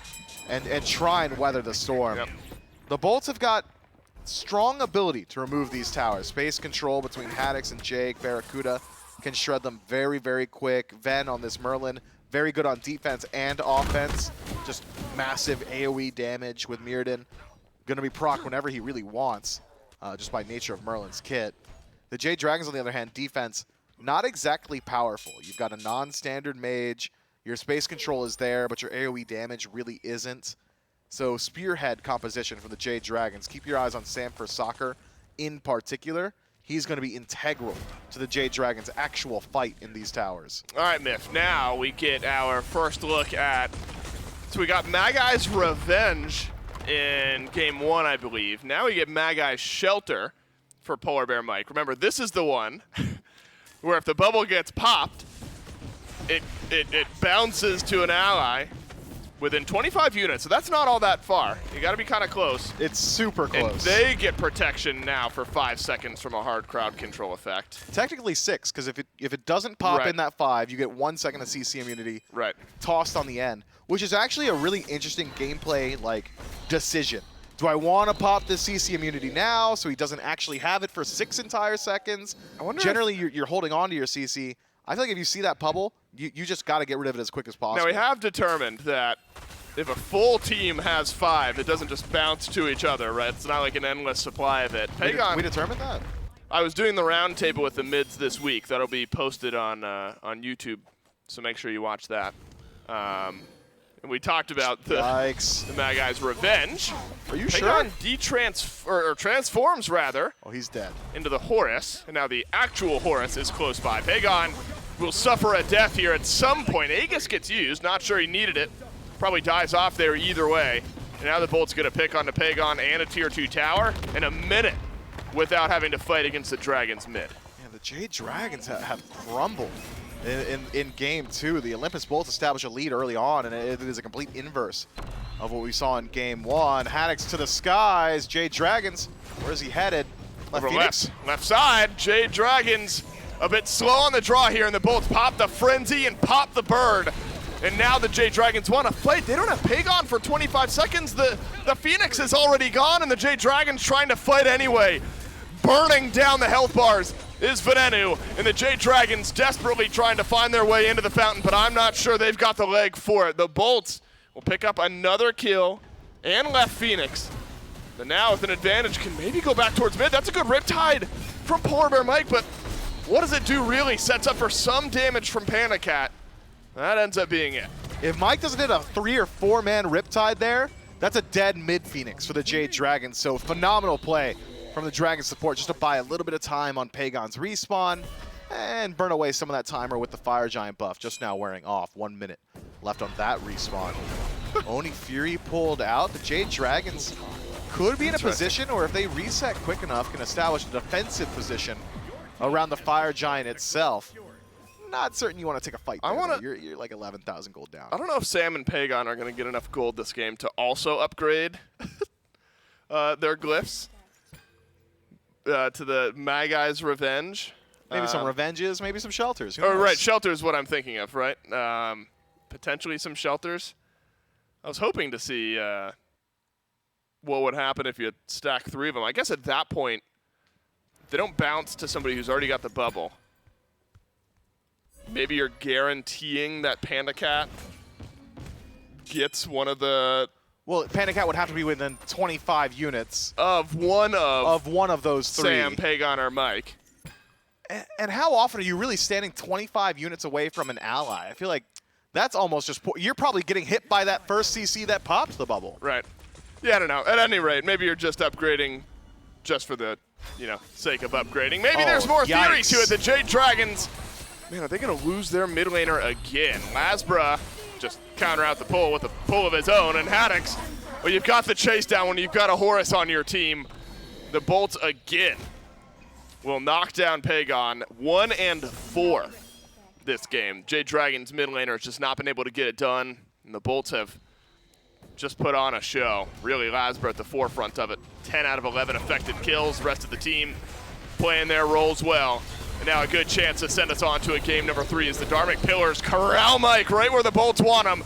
But Mike lives, the right side Phoenix will not. fineokay have to dash away, and so will PandaCat, so at least no more kills drop. But now you've lost your left side Phoenix. Seems simple here for the Bolts. There's a Fire Giant spawning, this one not enhanced, but this one should be easy. Fire Minion waves starting to work their way towards the Jade Dragons side of the map. They've done a good job of pushing out those waves. Could buy a little bit of time if they want to show up and go for the hero play around this Fire Giant. Simply not the case, and can you blame them? Seems like fights in neutral territory, in your own base, in your Phoenix, in your Fountain, really not going your way, so why step up to the Fire Giant as well? The Olympus Bolts now. They're on victory lap mode, all right? I mean, even if they lose out on this next engagement, they've got so many towers that really the Jade Dragon's not in a position where they could just end this match themselves. So expect to see the Olympus Bolts group up the only place they can, the only POI left. This mid-Phoenix could be the last defense from the Jade Dragons. Haven't seen them take a 5-on-5 engagement in a little while, the Jade Dragons that is. Pegon getting picked out twice before the last couple of fights. This time, I don't think he's going to get picked out. There's really not much to do on the map. BaRRaCCuDDa does upgrade his Executioner, the Ferocious Executioner this time, so not opting for heavy, doesn't want to uncap his attack speed, marking enemies, increase damage, things like that. Makes some sense. And so the Olympus Bolts now get an extra bit of power spike with their ADC. I don't know, Miff, there's just not been much of an answer for Laz. I guess a couple moments where the Daji crashes down, and that's where you can get yourself a kill in these team fights. But it's just such a dynamic pick for the Bolts jungler. If it's left open, I always expect the Bolts to pick it up because Laz is just so strong on this pick. And there's just another game and a long line of examples. Jade Dragons might have to remedy that should this game head on to a game 3. I'm thinking the only answer to LASBRA's Daji is the bans. All right, that's got to be it. Might have to do it. As in goes Haddix, but immediately back out. Mike pulls Haddix back in, but Haddix not that worried about it. Trebuchet will work down this mid-Phoenix, and this is ideal scenario for the Bolts. You got Fire Minions on left, Fire Minions on right, Trebuchet dealing damage to the mid-Phoenix. If the Jade Dragons want to kill it off, you got to step forward, but LASBRA's just going to kill off Pegon in the meantime. Sanford Soccer going to be the next one to go down, but actually effectively trading against Laz, the 1v1. Unreal. LASBRA wins the 2v1, and LASBRA gets a double. He'll end this game on a rampage. Goodbye, Titan, then hello, game 3. LASBRA just decided that the Olympus Bolts weren't going down in 2. There's 0% chance if your jungler is having a game like that. Just impressive stuff. Who's laughing? I think it's the end game. No, I know. Okay. Which one's spamming? It's the question. You gotta think it's the Bolts. The Dragons are dead. Which character did that sound like? Horus. Is that Horus? I mean, I'm just hedging my bets, bro. If anyone's laugh spamming, it's gotta be. It's gotta be Haddix. Olympus Bolts, though, 2 of them have dropped the jumpsuits. Find themselves a win here in game number 2. Miff, you could blend right in with them. You got the banana shirt on today? Maybe I just like sneak in there. You think, I mean, you're a jungler, right? They needed some jungle help there in that game the Bolts did, right? You could have. No, those days are long behind me. Those days are gone. I don't think I ever had those days, really. LASBRA's kind of nasty. Miff, you won a world championship. LASBRA's kind of nasty. You were kind of nasty. Game number 2 to the Olympus Bolts.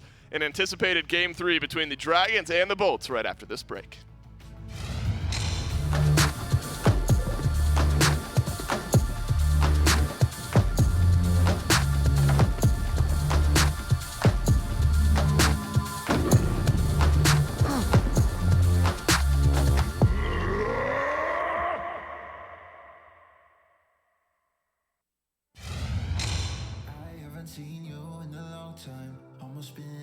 Since you broke my heart and tore me apart. Oh, yeah. I've been working on myself, trying to move on. Hooking up with someone else, trying to forget and get you out of my head. No, I deleted all your messages. Cause it only reminds me of the past. But you're still drunk texting me when you're lonely. I don't know why you keep calling me on my phone. Thought I was clear, I'm not your friend, I'm not the only. You think I'm the same, but you don't even know me. So I don't know why you keep calling me. What makes you think I would go back? Why would I wanna try again? You're not listening, no. You keep saying you'll change, but we both know people don't change it. It's time to let me go. Why won't you leave me alone? I deleted all your messages, cause it only reminds me of the past. But you're still drunk texting me when you're lonely. I don't know why you keep calling me on my phone. Thought I was clear, I'm not your friend, I'm not the only. You think I'm the same, but you don't even know me. So I don't know why you keep calling me.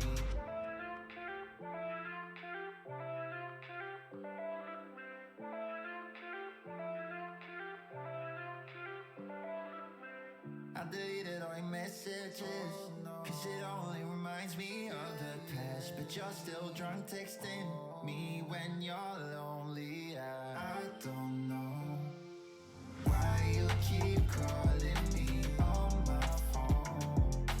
Thought I was clear, I'm not your friend, I'm not the only. You think I'm the same, but you don't even know me. So I don't know why you keep calling me.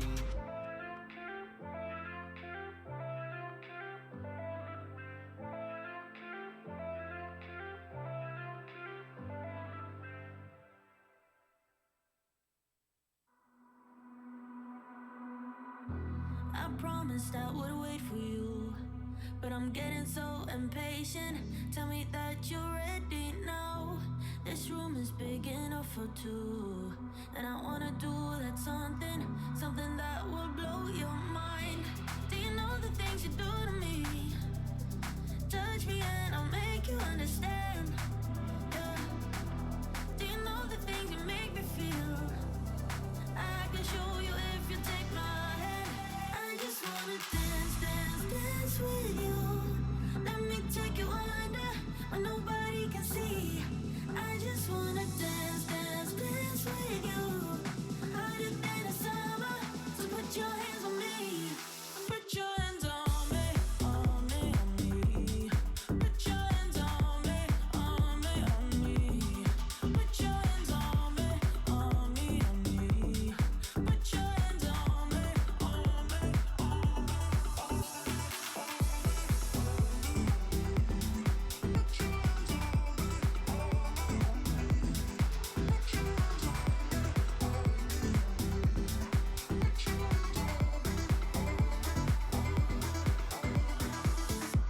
Before you, I was paralyzed, all broken down from heartbreaks. Then you came and set me free. You've taken me to paradise, where nothing is a mistake, where we move so flawlessly. Do you know the things you do to me? Touch me and I'll make you understand. Yeah. Do you know the things you make me feel? I can show you if you take my hand. I just wanna dance with you. Let me take you under where nobody can see. I just wanna dance with you. Harder than the summer, so put your hands on me. Put your hands on me, on me, on me. Put your hands on me, on me, on me. Put your hands on me, on me, on me. Put your hands on me, on me, on me, on me, on me.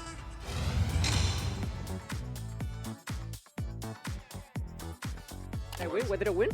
You win the respect. You're telling me an alien wore this? Perfect. Okay. Okay, that was a good cut. Messaging him to mute. The best graphics you really need, ultra, of course, and I can probably watch a stream on the side. Content's gonna look good. Pretty good, pretty good.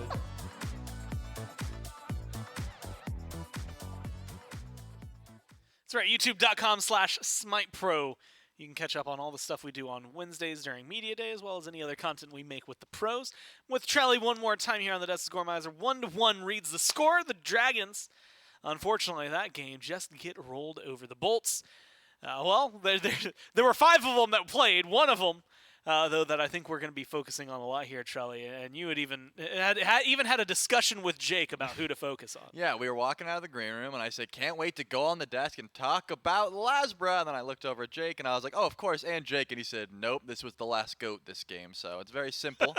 I mean, LASBRA on the And then dodge. LASBRA was in the break room with, like, snacks in his hand, like, Yeah, he was sitting there, and he looked fresh. He had the full get-up on as well, and he was like, yeah, they gave me Daji, man, and this is what happens when you give LASBRA Daji, even into a matchup like this, where you got a Ravana who you never should be finding a pull on, but LASBRA was able to, and the Morrigan who should just turn into you, and you have a decent matchup there, and LASBRA killed them too. Pegon and San Francisco were vastly shut down, I think, by this pick. And I'm not going to say the whole Dragons weren't shut down, because at the end of the game, it didn't look great. But I think them specifically would have liked to get off to a better start. This fight is just absurd. I'm just going to sit back and watch it. There you go. You just got the pull. clean. I told you. You're not supposed to do that. You're not supposed to be able to do any clapped on the way out. I didn't notice that in game. Just making the pick not look as great as Ravana has been highly, looked at. It's more so because of that mitigation style tank build. The full damage Ravana just doesn't do as much as Daji in a situation like this.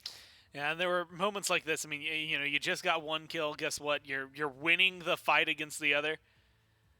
Almost killed off. Almost went poorly for LASBRA, but he doesn't know how that works. 9-2-3.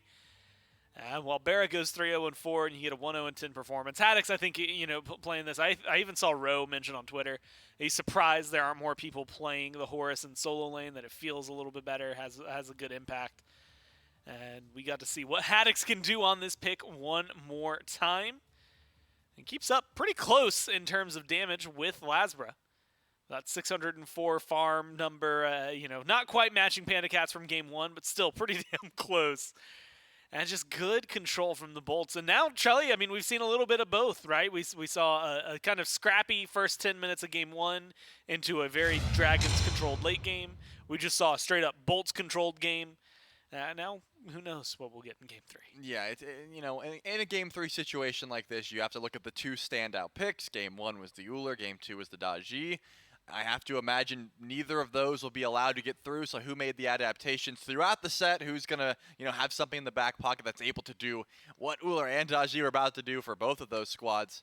And then that's just, that's really the question you have to answer here for both of these teams. Well, you know what? We can find out how many of them are going to make it through, because we're going to go to picks and bans for game number 3 here. The 5th and final game of the day. The 3rd and final game of this set. Now, last week, Trelly, we saw a lot of Yemoja bans, right? A lot of Osiris picks. Huang was high up there. A lot when it comes to the mid-season changes. Itemization has changed, but we haven't seen as many god shifts as maybe I've come to expect over the years of mid-season. Then again, last year, what was it? The removal of boots was mid-season, so like that kind of was a big deal. It feels very much like these teams are still kind of holding on to what was going on last week. Yeah, I wouldn't be surprised if it takes a little bit before the picks and the meta starts to vastly shift, if it is going to shift. You sort of have to get some experience under your belt here. And so far, neither of those picks we highlighted were taken away, which means one of them will get through if the Jade Dragons do not ban one right now. They have the option. They are in first pick. They can say, hey, we want either Ullr or Daji, so we're just going to, not ban one of them. However, LASBRA's the one who popped off on the Daji. Does that mean that San Francisco will have that great of a game on it? I don't think those things translate the same. Not to say that San Francisco can't play the Daji. I just, are you going to have the same level of success? You're asking the real questions here, Trelly. That is yet to be seen. That's why we like your journalistic integrity. It's the Xingqian that gets banned out here. Osiris, the Morrigan banned alongside that for the Dragons. Eset, Chernobog, there's the Ullr taken away. And so the question now lies, like you said, are you going to take the Daji? Are you going to first pick it? And if you do, can Sam have the same kind of performance LASBRA just did? Or I would argue even like 3/4 of it. Like Yeah, I mean, that would have been good either. Like you don't have to hit the full 100%. And is it worth first picking is the real question. Erlong's still available, things like that. They're going for the Khepri above all. Well, I mean, yeah, it wasn't an option last time, so maybe that would be the answer they really were looking for against the Daji. They didn't have that choice, and now when they do have the choice, they are just going to grab it. So the question then becomes, because we have our answer, like the Jade Dragons aren't going to prioritize Daji that much.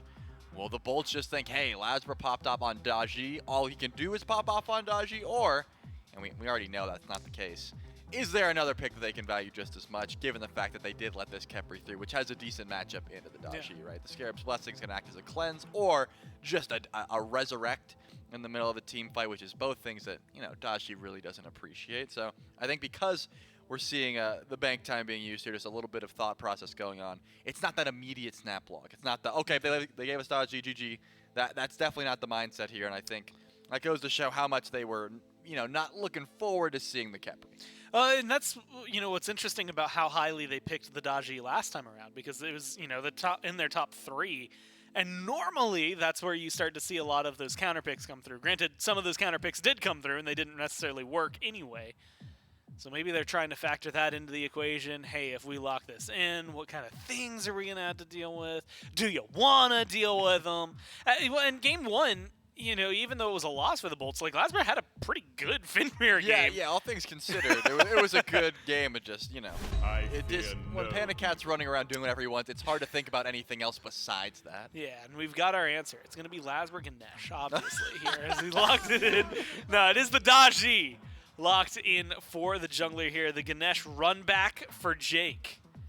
So the Bolts are returning to 2 successful picks, and granted, the Ganesh was much further down in their draft, something that they feel should be powerful against the Khepri. And the Daji, I mean, like you said, is the Khepri enough to ward it away? The answer's no. Yeah, that's a gruesome twosome in the top 2 there for the Bolts. Just a lot of CC, a lot of annoyance that you don't want to have to deal with, but the Jade Dragons had to see at least one of those things coming. And again, the Ganesh does have a decent matchup in the Khepri like you highlighted, so that's good. Oh, that makes me so happy. I was waiting for this. Thor got buffed. He got some damage on his hammer against minions, and I was waiting to see, number 1, would fineokay pull it out in solo because he loves that pick, and number 2, would Sam pull it out in jungle. For my money, I'm not gonna put my money. I'm just gonna theorize that this could certainly be the fineokay Thor solo. You dare challenge divine rule. It really just depends on where you gonna use those Anvil of Dawns. Can you get active early, and can you stay safe in lane? You're up against the Horus, so I think. At the moment, we're not going to put that pick anywhere. The Jade Dragons are still trying to figure out how this draft is going to go. They can just hold on to that hybrid situation and say, yeah, this could be a Thor jungle, or it could be a Thor solo. You don't know yet, and neither do we. Now, here's the question I have for you around the Thor. Because you're excited, like you said, his only buff was in his clear capabilities. The hammer, now minions take 100% of that damage. Is that enough, right? Looking at the rest of the kit, we know double tap hits hard. We know Berserker's Barrage, we know his passive, Anvil of Dawn can be good, but was it just the lane where he was struggling, or was it some late game circumstances too? Well, the issue with Thor will always be, and has always been, that your main form of damage is your hammer, right? So you're losing your escape. It's sort of like Tsukuyomi in the sense of, if you're using this, you better be getting a kill, or you better have the protections of the squad to make sure you get out. However, in lane, it's a little bit different. If it's a solo lane Thor, your issue was you're using your hammer to clear the wave, and it doesn't even clear until level 9. So what happens if there's a jungler sitting around the corner just waiting for you to hammer? Die. So you just die, or you try to ult up. Now that he can clear the wave a little bit safer, you have a little bit of extra options. So again, there's some decent opportunities here. If you're able to land that Anvil of Dawn and you build tanky like a Thor solo would, your late game is still pretty decent. So once we see these picks here, I think that'll clear a little bit of this up for me as to where that Thor is going. Again, not a great matchup into Horus, but there's not too much kill potential either, unless the jungle will come through. It really just depends on what the comp is looking like and what your options are. AMC, he's not going to appreciate getting dunked. He doesn't appreciate the wall. He also doesn't appreciate getting dueling dragon. You have to be very on point with your placements, with your hive placements. As long as you're moving quickly, making me a hard target to hit, then AMC is going to have a good time. But besides that, we'll have to see where this draw goes. Yeah, it gets locked in there alongside the Horus, the Daji, the Ganesh. Ratatoskr, Cabrakan banned out by the Bolts. Hell and Merlin banned out by the Dragons. So AMC would just be a different look for Vin after a necessity kind of forced by the Dragons, or a different look for BaRRA after also kind of a necessity forced by the Dragons. Current hover for the Dragons is an Amaterasu. We've seen a little bit on the rise, but looking more in the realm of what is locked in. Like Bastet fun. is going to Let's be play. here. And Trelly, I'm going to be honest with you. Doesn't really answer the question much, does it? It's just, well, I'll tell you what that Bastet lock did Gaze do was into it the invited mirror. more questions. Because, you know, we got to assume that Huang's going to PandaCat. Because he just loves the Huang and he's played it so much. We don't have to assume, but I'm going to. Yeah. Which puts one of those assassins in mid. Which then Thor. puts Thor mid. Yeah, I mean, you could use Anvil of Dawn in both lanes. That's the benefit, right? If you have Thor in mid, You can hit Gold Fury and the other side, right. the other guy.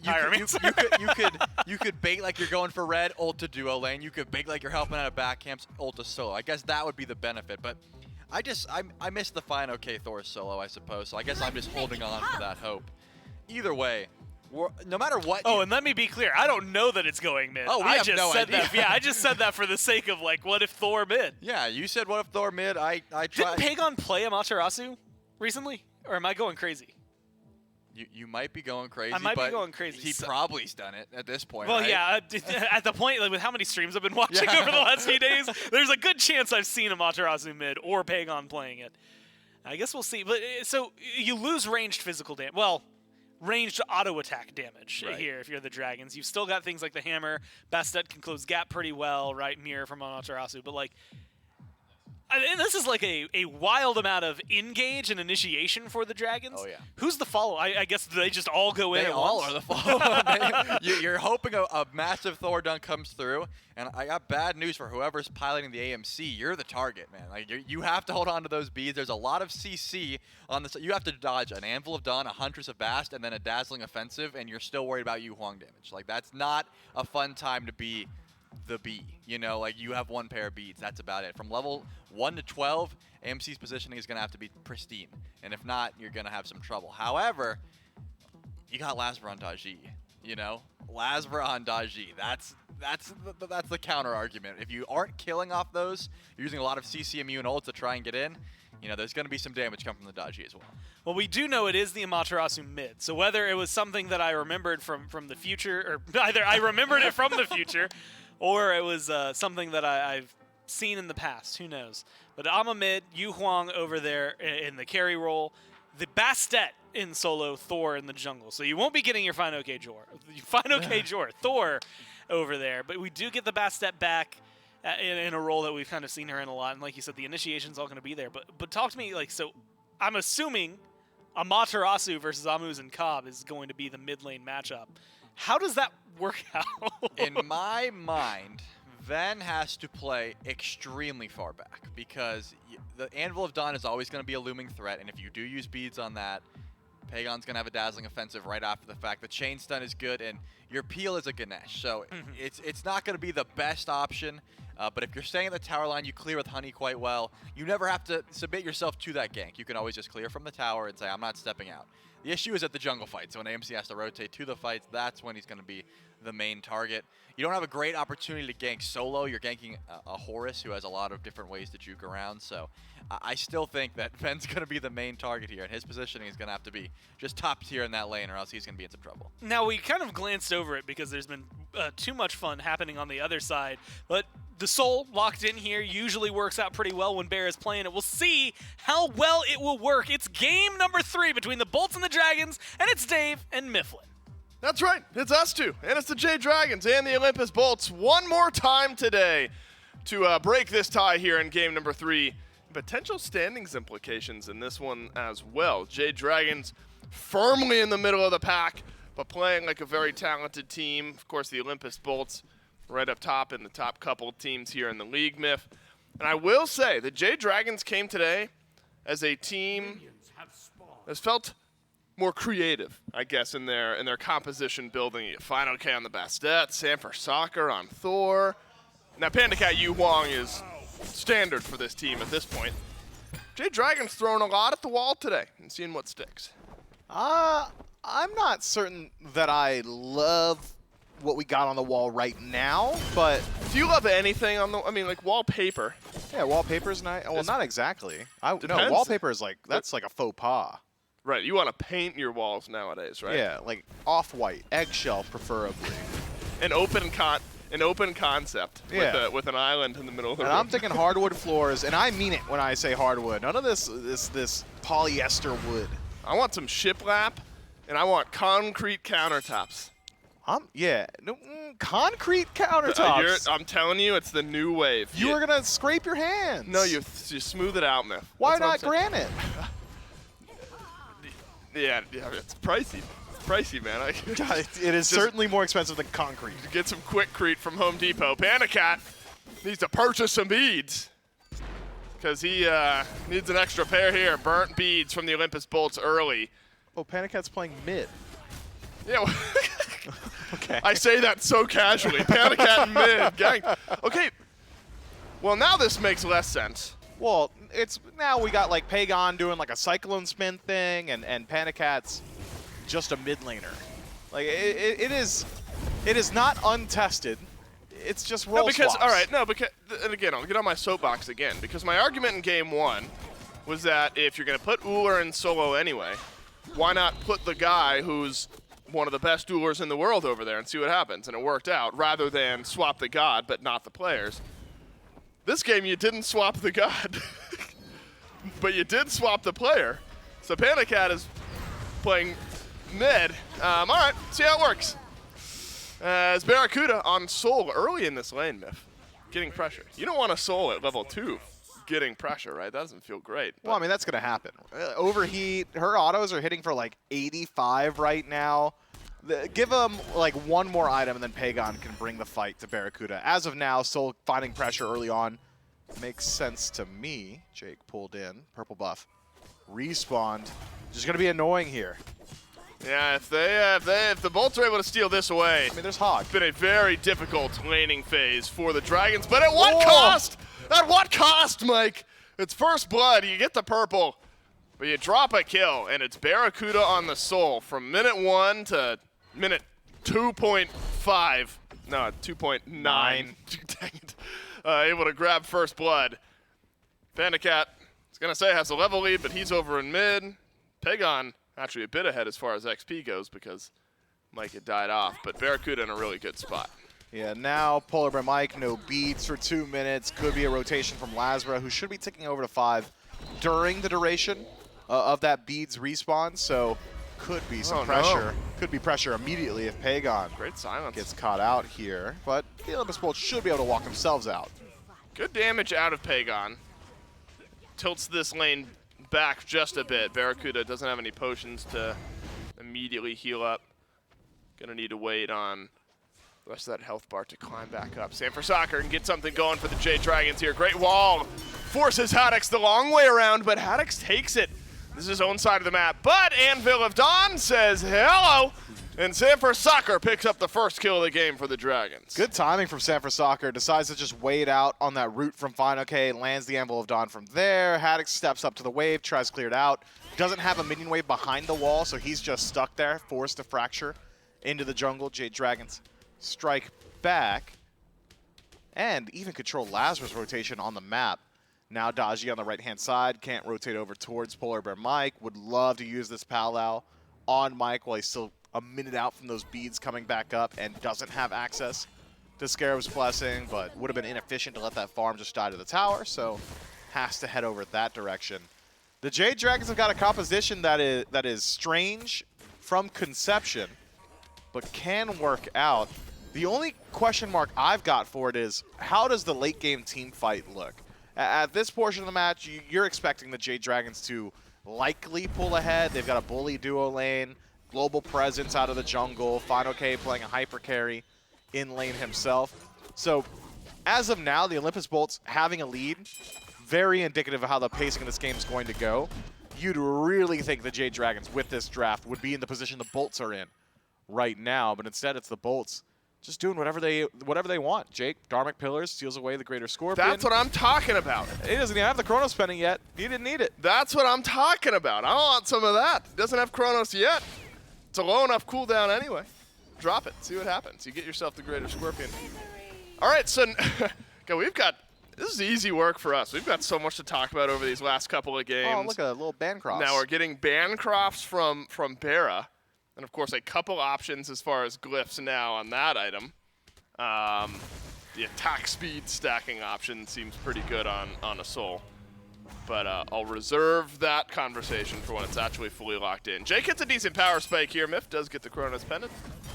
Dharmic Pillar is going to get used a bit more often. But just passively, Bolts have built themselves about a 1,000 gold lead. Just shy, call it 800 or 900 over the first couple of minutes of this game. Dazzling offensive out from Pegon. BaRRa takes a mountain of damage. And there's your lane pressure change. You figured it'd just be a little bit of time. Pegon able to get some items there and now feels okay in lane against the Soul. BaRRaCCuDDa uses the beads there as well. I suppose doesn't trust his own to separate, and so loses out on the CC immunity from the relic. Still has it in the ultimate, and when to separate is fully channeled. We'll have it there as well. Could be an opportunity now for Stanford Soccer to make that rotation. Anvil of Dawn a bit slow, and Telegraph should be reactable for BaRRaCCuDDa with his own ultimate, so maybe not the best target, but you got to make use of those burnt beads when they are burnt. And for 2 minutes, BaRRaCCuDDa missing out on that safety. Pegon would benefit mightily from a little bit of help in this lane as well. You really want this Amaterasu to find that lead early on. A rotation from your Thor could help you there. Could help. Jake gets rooted, drops the Dharmic Pillars to slow down any further engagement. But with the Chronos Pendant, a little cooldown. Get that back up pretty quickly. Anvil of Dawn, need to see it. Also need to see some from LASBRA. Great game number 2. That's an understatement on this Daji. Looked amazing. Really got stuff going early. It was up against fineokay, who was a bit more susceptible this game, or in game 2 rather. Beads early for Fino. Beads for everyone on the Jade Dragons, at any rate. And so the placement of the pressure for LASBRA maybe not quite as simple as it was in game 2. Yeah, you're just waiting on someone to burn those beads, or you have to do it yourself. And if you're going to be the one burning beads, and I think that's probably the position LASBRA finds himself in now, you're going to think, which one of my allies has got the best CC or the best usage? So wherever Jake is playing, likely where LASBRA will head to start burning away those relics. So mid 3v3, a good option for him. Pegon, pretty survivable in the duo lane, so you're not so concerned about having LASBRA make that rotation. fineokay could be a pretty decent target, but Haddix doesn't have the greatest 1v1 potential there. So if LASBRA burns fineokay's beads, expect LASBRA to circle back and try and make use of the beads that he burnt. Otherwise, fights in mid, probably the name of the game for the Olympus Bolts jungler. Yep, PandaCat. At that rate, though, you know, somewhat safe on the Huang, able to float away from some of the initiation. Yeah, not simple. Not as simple for LASBRA this game. Got to play it perfectly, though. Just getting to a point where, you know, a team fight rolls around and the damaging items are online. Sheesh. Good enough. Yeah, Pegon's got Shoguns. Great synergy, not only going up against BaRRaCCuDDa with the magical damage, but gets you some presence in that lane. fineokay a bit low. I was wondering if that would be a blue buff invade opportunity for the Bolts, but Sam 2 on time is able to drop the blue, and despite a lower health bar, fineokay leaps out, remains okay in that lane. Soul Eater will top off that health bar here in just a little bit of time. But Haddix dealing some decent damage here. Fino's got to be careful. An engage from LASBRA might not even need the CC if you get the burst damage. Yeah, just the dot damage really from LASBRA would finish off fineokay from this position. Greater Scorpion secured by the Jade Dragons, but watch out. I see a Horus hovering about. Where will he drop? Over towards mid as PolarBearMike uses the Scarab's Blessing. Looks like he'll get pulled back in here. Doesn't have beads, and Venenu drops the stinger. And Mike will fall. Now a dazzling offensive from Pegon onto Haddix, but Haddix dashes away. And now Pegon's out of position. There's your kill for Laz. The Bolts have gotten a couple.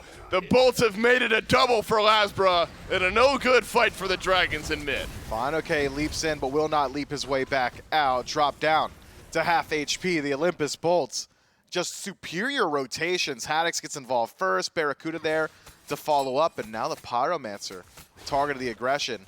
And that's all because Pegon's like 1 damage away from securing his own kill. SMITE wasn't quite able to TP to his own hammer to finish off the kill either. The Olympus Bolts, thin margins, survive the onslaught, reinitiate, find the win in the team fight immediately afterward. I'm getting deja vu. Dharmic Pillars, yes. fineokay, Hunters of Bast. Haddix going to pull Haddix back just a bit. But fineokay will live on. Wow, my goodness. All right. Over 2,000 golden experience for the Olympus Bolts at 10 minutes. A great clip for this team to be on. Now, a bit of a different look out of mid-myth. Transcendence start for Ven immediately into the Soul Eater. Normally, we're looking full ability-based all down the line.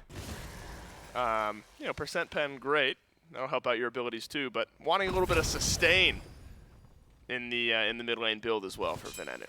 You know, I've been hypothesizing this all day, and I'm going to say it again until it happens. These ability-based hunters really would make a very good use of Heavy Executioner.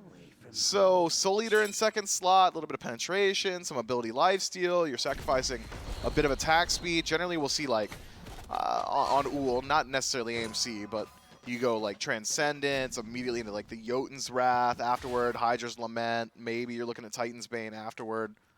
Now, I wouldn't be surprised if it was a Heavy Executioner pickup for Ven. Would get a whole lot of penetration, synergizes well with the kit, 20% attack speed. More so about just weaving in those auto attacks with your Stinger, which is already shredding so much defense. I'm stoked to see it. It's a different look from AMC, but still one that just kind of like makes sense. Soul Eater with Swarm of Bees, with Stinger, you're going to get some burst healing. Now, when I beg for Dharmic Pillars to be used on cooldown, you got to take the good with the bad. So even though it's a miss there for Jake, I will take the use of the ultimate just to see if someone can get rolling. It has not gotten much better for BaRRaCCuDDa over on the left side. Mike with an abduct onto Haddix, and the Hunters of Bast is in as well, but the Horus living through it all. Good pull. Dashes away. A double pull in from PandaCat, but Ven and Jake remain just fine. So not bad on the initiation side of things, Myth, but there's just not been enough damage from the Dragons to knock down any of these kills. Ven and BaRRa synced Beads timers, so the Jade Dragons have got a couple of avenues to leverage some of this aggression. Okay. You remember earlier when you were saying you're just a contrarian? I agree.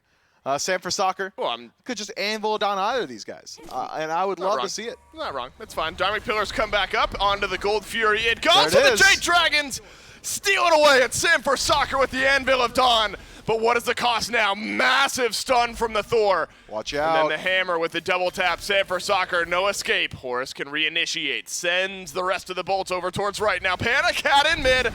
Gets stunned and has got to use the beads. The Jade Dragons pick up the Gold Fury, but for now have lost 2. LASBRA makes it a triple for himself and the Bolts, and the Daji is swinging yet again. You gotta be banning out this Daji, man. LASBRA is just getting away with too much. Different. Sure, you got the Gold Fury, but you lost 3. You lost your Tier 1 tower. You nearly lose Mike there as well. fineokay does not make the rotation. Invades going the way of the Olympus Bolts, but the charts remain unchanged. The objective, Gold Fury, so valuable so early on, able to mitigate a lot of those losses, but the difference is now the Olympus Bolts have opened up the map state. Tier 1 tower in mid.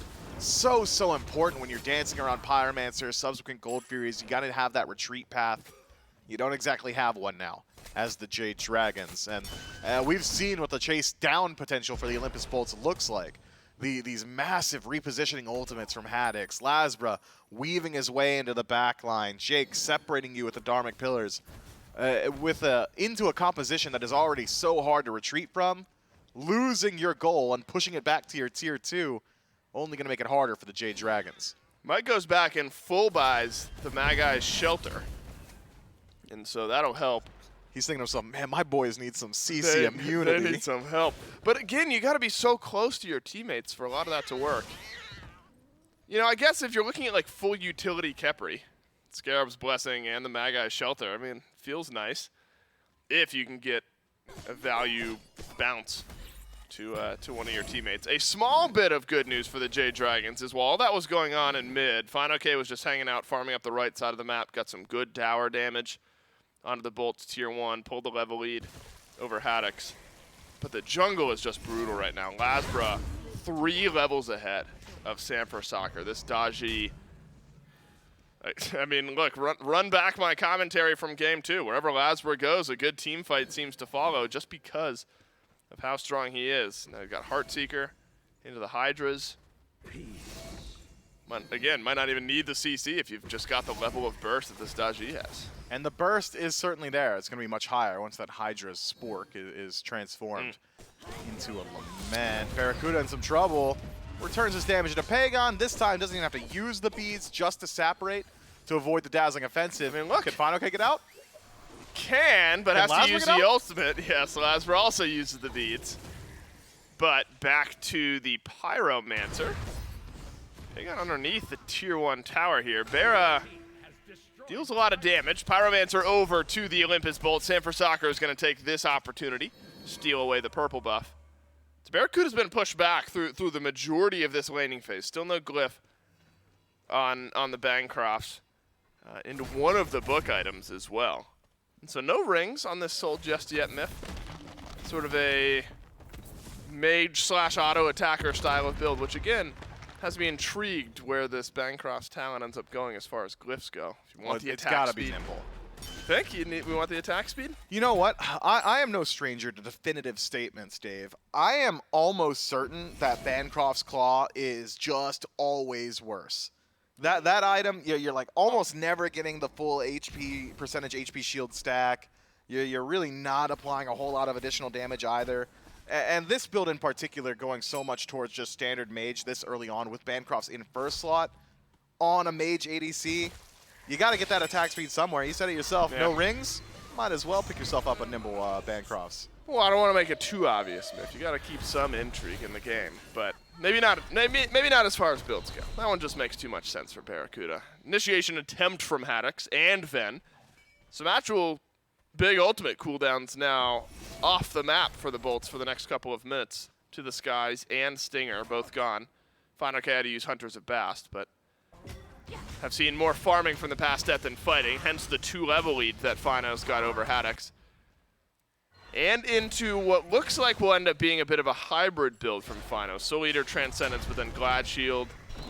Something else defensive in that next item slot. But my goodness! LASBRA's just going to wait out the Scarab's Blessing. Up he goes. Got to hit your pals, but Sanford Soccer mobile enough. The chains won't connect. Mike used the beads, and his bubble got popped. And a rare Ganesh kill by Awesome Jake on the gank. Will end up snagging one on a Sanford Soccer who falls to 1 and 3. That's a keyboard slam moment if you're Sanford Soccer. What is Jake doing there? What's fineokay doing this far up? The Bolts are chasing him out. Seems like handing another kill over to the Olympus Bolts. Then look, game far from over. Still plays to be made by the Jade Dragons. And a good split push going on by Pegon on the left side of the map. Yeah, he needs more. Could and maybe should be a Fire Giant pull by the Bolts. Look, we have seen Khepri steals before. This one would be miraculous if Mike could get it done, but don't think he'll throw out the opportunity. It's moments like that where you can look back and you can say, remember the 18-minute mark, one by one, the Dragons just got run down?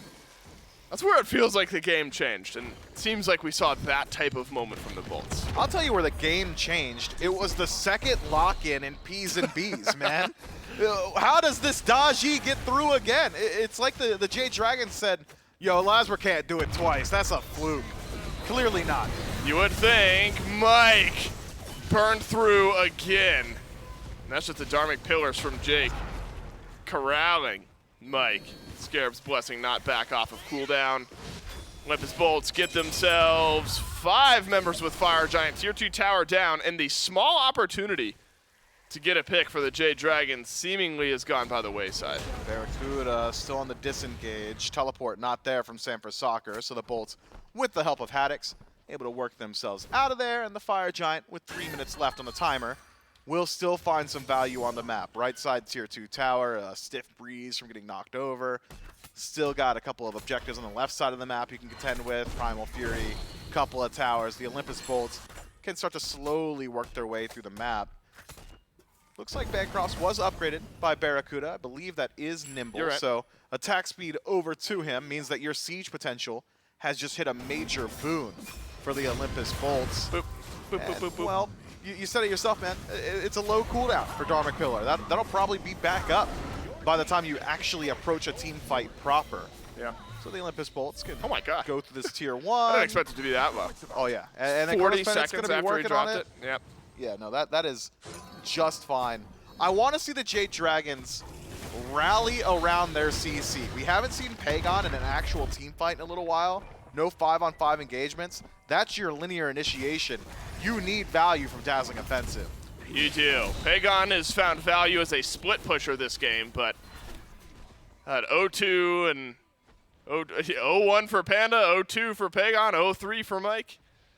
The Sam knows. middle to the left side of the map has not been effective for the Jade Dragons this game, though. Not much has been. 1-3 for Sanford Soccer. Been a bit of an outclassing here in Game 3. LASBRA with big power spike items in the back pocket. Looks like we'll rotate back towards mid. Maybe just wants to push out this wave, get some pressure going on the mid tier 2. Yeah, split up the map for someone else to walk away. If LASBRA can keep eyes on Sanford Soccer towards the center of the map, that will alleviate some of the pressure on the rest of the bolts on the left-hand side. Don't have to worry about that Anvil of Dawn nearly as much. Instead, it's a complete reset. Only tier 1 tower and Primal Fury taken by the Olympus Bolts on the left-hand side. No tier 1 towers remaining for the Jade Dragons. The gold deficit not so massive in favor of the Olympus Bolts, so the Jade Dragons wouldn't be able to show up and defend around the Pyro or potentially the Fire Giant. You probably don't show up to the Pyromancer. Still a full minute left on this Fire Giant power play for the Olympus Bolts.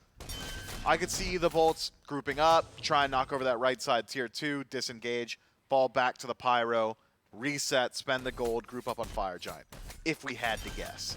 But I'm not a guesser. No, you said yourself, Miff, you like making definitive statements. That's right. So that's gonna happen. That's what's gonna happen, unless...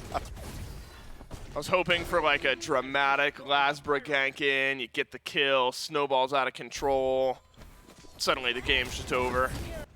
Looks like the Dragons will play safe enough for the next 15 seconds. I don't know if you can contest with the state of the game at the moment. Executioner further on in the build here for Pegon. I'm not sure he'll ever have the gold to pick up one of those glyphs. Oh no, is it happening? Are we going to avoid the final Fire Giant? If Haddix has his way, we will. Dharmic Pillar's a bit off the mark from Awesome Jake, but does it matter? Mike will use the Scarab's Blessing. His Stinger is flown in from Ven. Who's got the damage? No one! And Mike will live. And now the Jade Dragons, a fighter's chance on the back end of the engagement. Anvil of Dawn dugs down from Sanford Soccer, and it connects onto 4. But no one is there, and the Jade Dragons cannot follow up. The Bolts will live despite a miracle stun from Sanford Soccer. I think it was a 3-man Dazzling Offensive that Haddix immunes by dragging his stunned allies across the map with To the Skies, and now it's fineokay stepped up, silenced. Is the CC there? It is. He falls down. That is brutal for fineokay. Steps forward, gets silenced, gets stunned. Not another one. Hammers the wave? Yeah. I gotta clear it, man. I gotta clear the wave. Sanford Soccer run down by LASBRA. What? An enhanced Fire Giant, still 7 or so minutes away. This will be another. What was the first Fire Giant? 18 minutes? Oh my goodness. Yeah, the Bolts are doing it. They are doing it in game number 3. My lord. And Fire Giant again to the Bolts. This time, just about 24 minutes. No contest from the Dragons. And it's not like the Jade Dragons are playing particularly poorly, barring that hammer-on wave. I don't know why you're like doing that just about ever, but it's a 3-man stun from Pegon, 4-man dunk from Sanford Soccer. Isn't that what got buffed to deal more damage to minions just now? Yeah, these are like idyllic situations for the Jade Dragons, and they're just getting perfect answers from the Olympus Bolts. You couldn't ask for a better disengage than dragging your stunned allies away from the fight. You couldn't ask for better CC lockdown than what we saw from Jake when fineokay decided to step up. The DR stacks, of course, really affecting Sanford Soccer on that dunk. Sure, it's 4 people, but because Pegon had applied all of his CC just prior, the stun does not last all that long. And now the Olympus Bolts, with a massive gold lead, can start to work their way all the way across the map. We saw them kind of stagnate on this left side tier 2 tower just a little bit earlier. Now that BaRRaCCuDDa's got a whole lot of attack speed with this run, it's a Hootie pickup, giving over 140 power as well. I'm thinking these towers won't last nearly as long as they did prior. Ven and BaRRaCCuDDa are going to make short work of them. We've seen that LASBRA just wins his 1v1s. Full stop. Nothing else to analyze there. He just wins them when he's playing Taji. The Jade Dragons, and I had called for it last time we were grouped right here on the map. Rally around Pegon. Hope Dazzling Offensive hits a lot. I'm going to make a slight asterisk on that. Hope that Dazzling Offensive hits a lot of people, and Haddix isn't there. Yeah, I don't know if the odds of Haddix not being there are super high. I think Haddix is just going to be about everywhere the rest of the Bolts are. Because you hit him, yeah, you're right, you hit a great Dazzling Offensive and then a massive Anvil of Dawn from Sam. And that's just, like, as good as it's going to get. Dragons were just not in the right opportunity at that point, and then got picked out a couple of times. So, full Fire Giant buff to work through still. About 2 minutes remaining for the Bolts and only one tower left standing on the map. Should be simple here for the Olympus Bolts. And now it's time to siege. You got to look out for Palau. Sam, no beads for 5 seconds, but no chance LASBRA takes advantage of that. Still initiation or something like this. You bait him into mid, you send the rest of your team over towards left. Oh my god. Use the front, but it's exactly what happened in game 2. Separated? Down goes Sam though onto BaRRaCCuDDa's waiting to see if he had enough damage. Sam did not. Phoenix lives. LASBRA back out over the wall, and so at least some defense from the Jade Dragons. I love that play from the Bolts. Haddix drops him, and then Jake just drops Dharmic Pillars to separate the fight. Good global presence. Oh, keep the Phoenix alive. BaRRaCCuDDa pulled in, abducted, but no, Mike, unable to get the abduction off, has to use Scarab's Blessing instead. BaRRaCCuDDa swirling around, will remain alive, and now with no Scarab's Blessing, LASBRA is unstoppable at 7-0 on the Daji. They'll add another one onto fineokay. BaRRaCCuDDa's got enough self-sustain and healing from Haddix that he doesn't have to head back to base. Should be able to heal off this green buff. All the way back to full. Mid-Phoenix, nearly undefended. No ultimates left for the Jade Dragons. This one should be quick. Haddix dashes forward, takes the stun on the wall from Sam4Soccer. And the mid-Phoenix will crumble. Now the Olympus Bolts considering an opportunity to end this game and end this set. Skip their way into the Jade Dragons base, and in 13-1 fashion will end game 3, make it 14, right as the clock strikes 0. An emphatic victory for the Olympus Bolts. Just the Jade Dragons weren't ready for it. Fooled twice by that Phoenix engage. Olympus Bolts group up as 5 in mid. You just have To the Skies charge. You have to guess which direction's he going. Goes left and drops that Phoenix down to about 10% HP immediately. I want to see some more standard from the Jade Dragons. Let's get everybody back in their roles. Let's get PandaCat back on these hunters. Well, I guess I suppose PandaCat had like a really good performance in solo. Yeah, so just on hunters. That's all. I will say, if we're throwing a life raft to the innovators of the league, this is the time of year to innovate, right? Fair See enough. what sticks. No, you know, you're you're right. working into Phase 2 playoffs. That said, if you're a team that wants to start building, winning momentum, then it's a different story. But if you're trying in real in-studio SPL matches to make some stuff work, now I suppose is the time of the year to try it out. But it doesn't work in games 2 or 3 for the Jade Dragons. The Olympus Bolts, Myth, you show up to studio, bananaed out of their minds, and one of the best-looking teams in the league, maybe physically and on the battleground. And what I really like seeing for the Bolts is not just the composition, it's not just LASBRA popping off, it is the so clear practice that they had in just executing on this strategy.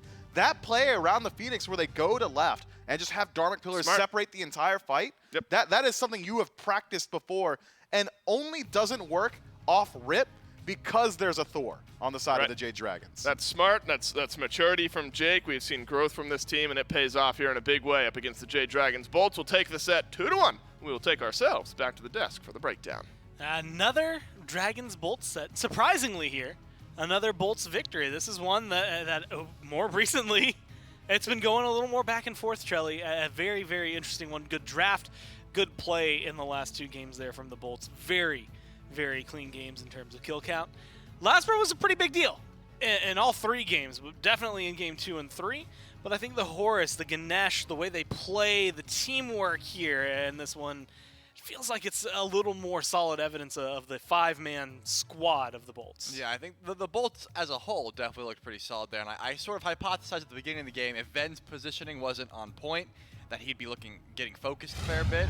On this AMC, I mean, he didn't seem to be in too much trouble. And this is one of the rare times we do get to see Ganesh get a kill. Awesome, Jake getting credit for that one. Besides that, the whole team as a whole, I like how you highlighted it. They just looked so solid there. And I also like how Mifflin highlighted it. It really seemed like they had some practice, maybe not so much on this exact composition, but they knew exactly how they wanted to play the late game. And you can't be giving LASBRA dodgy. I'm just gonna outright say it. He was just looking too clean. So many multi-kills throughout this whole set. The KD on this pick alone. I mean, as you said, the Fenrir game wasn't even bad, but on this dodgy alone, just way too much map presence, way too much damage. It was clearly just too much to deal with. Yeah, a lot that it was able to provide throughout all of this. And there's a lot of CC immunity on the side of the Dragons, right? Dealing with the powwow wasn't even the problem. It was just the damage output that he had.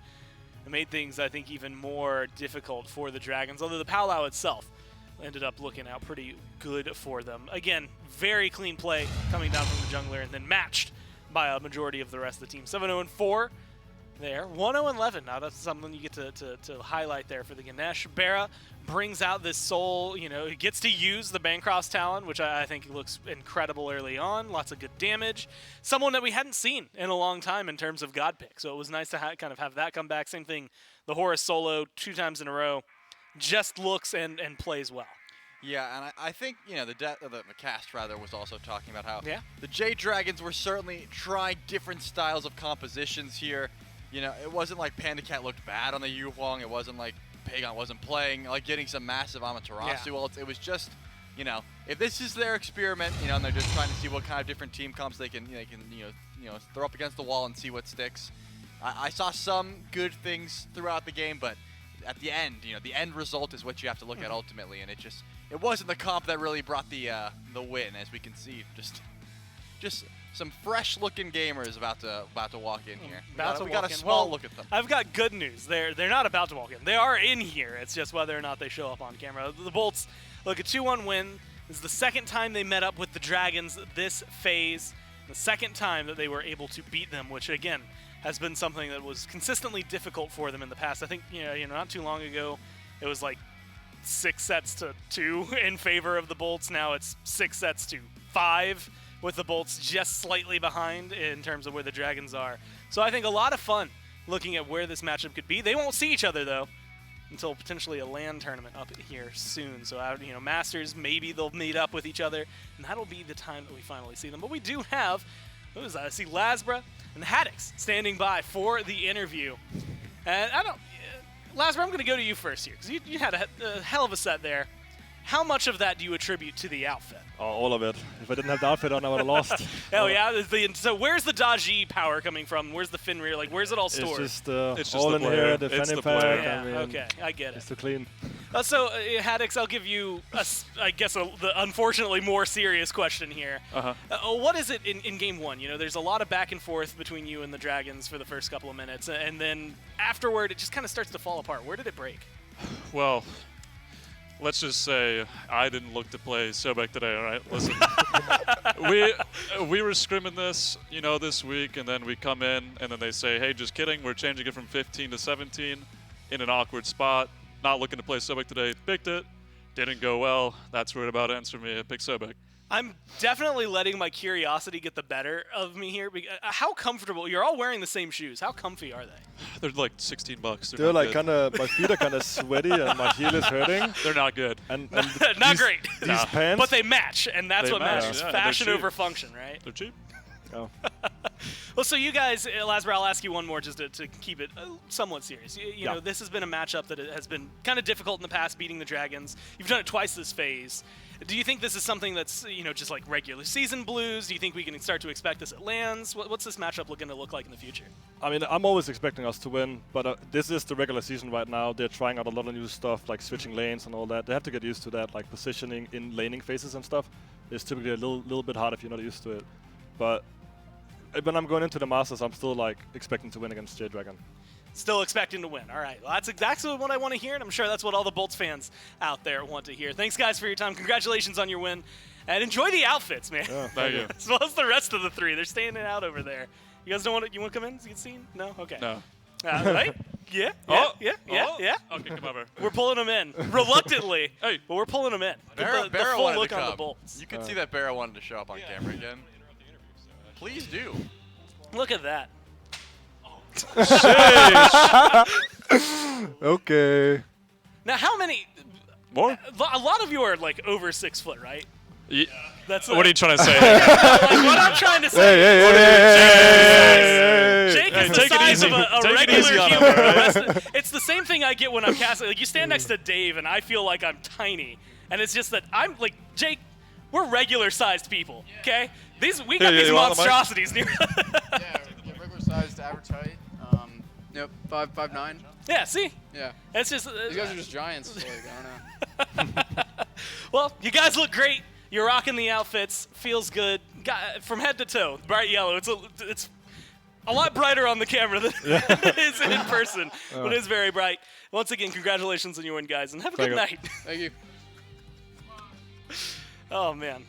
And Trelly, that's called I don't know where to go with this gonna say, anymore. what I'm do we talk- overwhelmed what do we with talk bolts and about how now? bright they are. Look, that is those outfits as bright as their future right now. Wow. Yeah. That was a good segue, and I think I agree with that gameplay, with that outfit, with their with their mental fortitude. Yeah, I would say they're going places as well. We can take a look at the schedule. Of course, what we saw today, what we expect to see for the rest of the weekend, and then see how this has affected the standings. Because as we see it right now, Bolts getting a 2-1 win here, really good for them. Dragons, I believe, will fall down closer to where the Titans are. Titans have a chance to rectify that. Their only set will be played tomorrow versus the Warriors. We're kicking off tomorrow, 1 p.m. with the Leviathans and the Kings. Sunday, once again, starting at 11 a.m. as per usual. No SCC this week, while they take their break until Masters. Here's the standings for you. 1 win closer there to the Kings now for the Bolts, and climbing up towards the top, maintaining that second place spot no matter what. Yeah, that's massive. And then you look down at the Jade Dragons, who dropped down to 6, was just an incredible. I mean, what's the opposite of incredible? It's just crazy to see that the Jade Dragons have fallen that far. And I think that it is that they're trying to figure out like these different strats, and this is the time to do it again. So we're not harping on the Dragons fall that hard. It's more so they're experimenting, trying to figure out these different style of compositions. And I do applaud them for it. They're going to figure out something that works. I'm sure there's a lot of talented guys on that squad as well. I'm excited to see how this is going. Look, the league is in a wild spot right now, and of course with midseason, with changes, with the adaptation and the things people are testing, I think it's keeping everything a lot more interesting than maybe what we're used to in the middle of the year. So a lot of changes that have been happening, and of course, more to see throughout the rest of this weekend. It has been a phenomenal day, at least in my mind, Trelly. And that one was just fun to watch. Scarabs get their first 2-0. Bolts get another win against the Dragons. And I guess we'll see what other surprises and or maybe expectations we have throughout the rest of the weekend. From myself, from Trelly, everyone in production. Of course, the Bolts burning brightly. Thanks for watching. We'll see you tomorrow.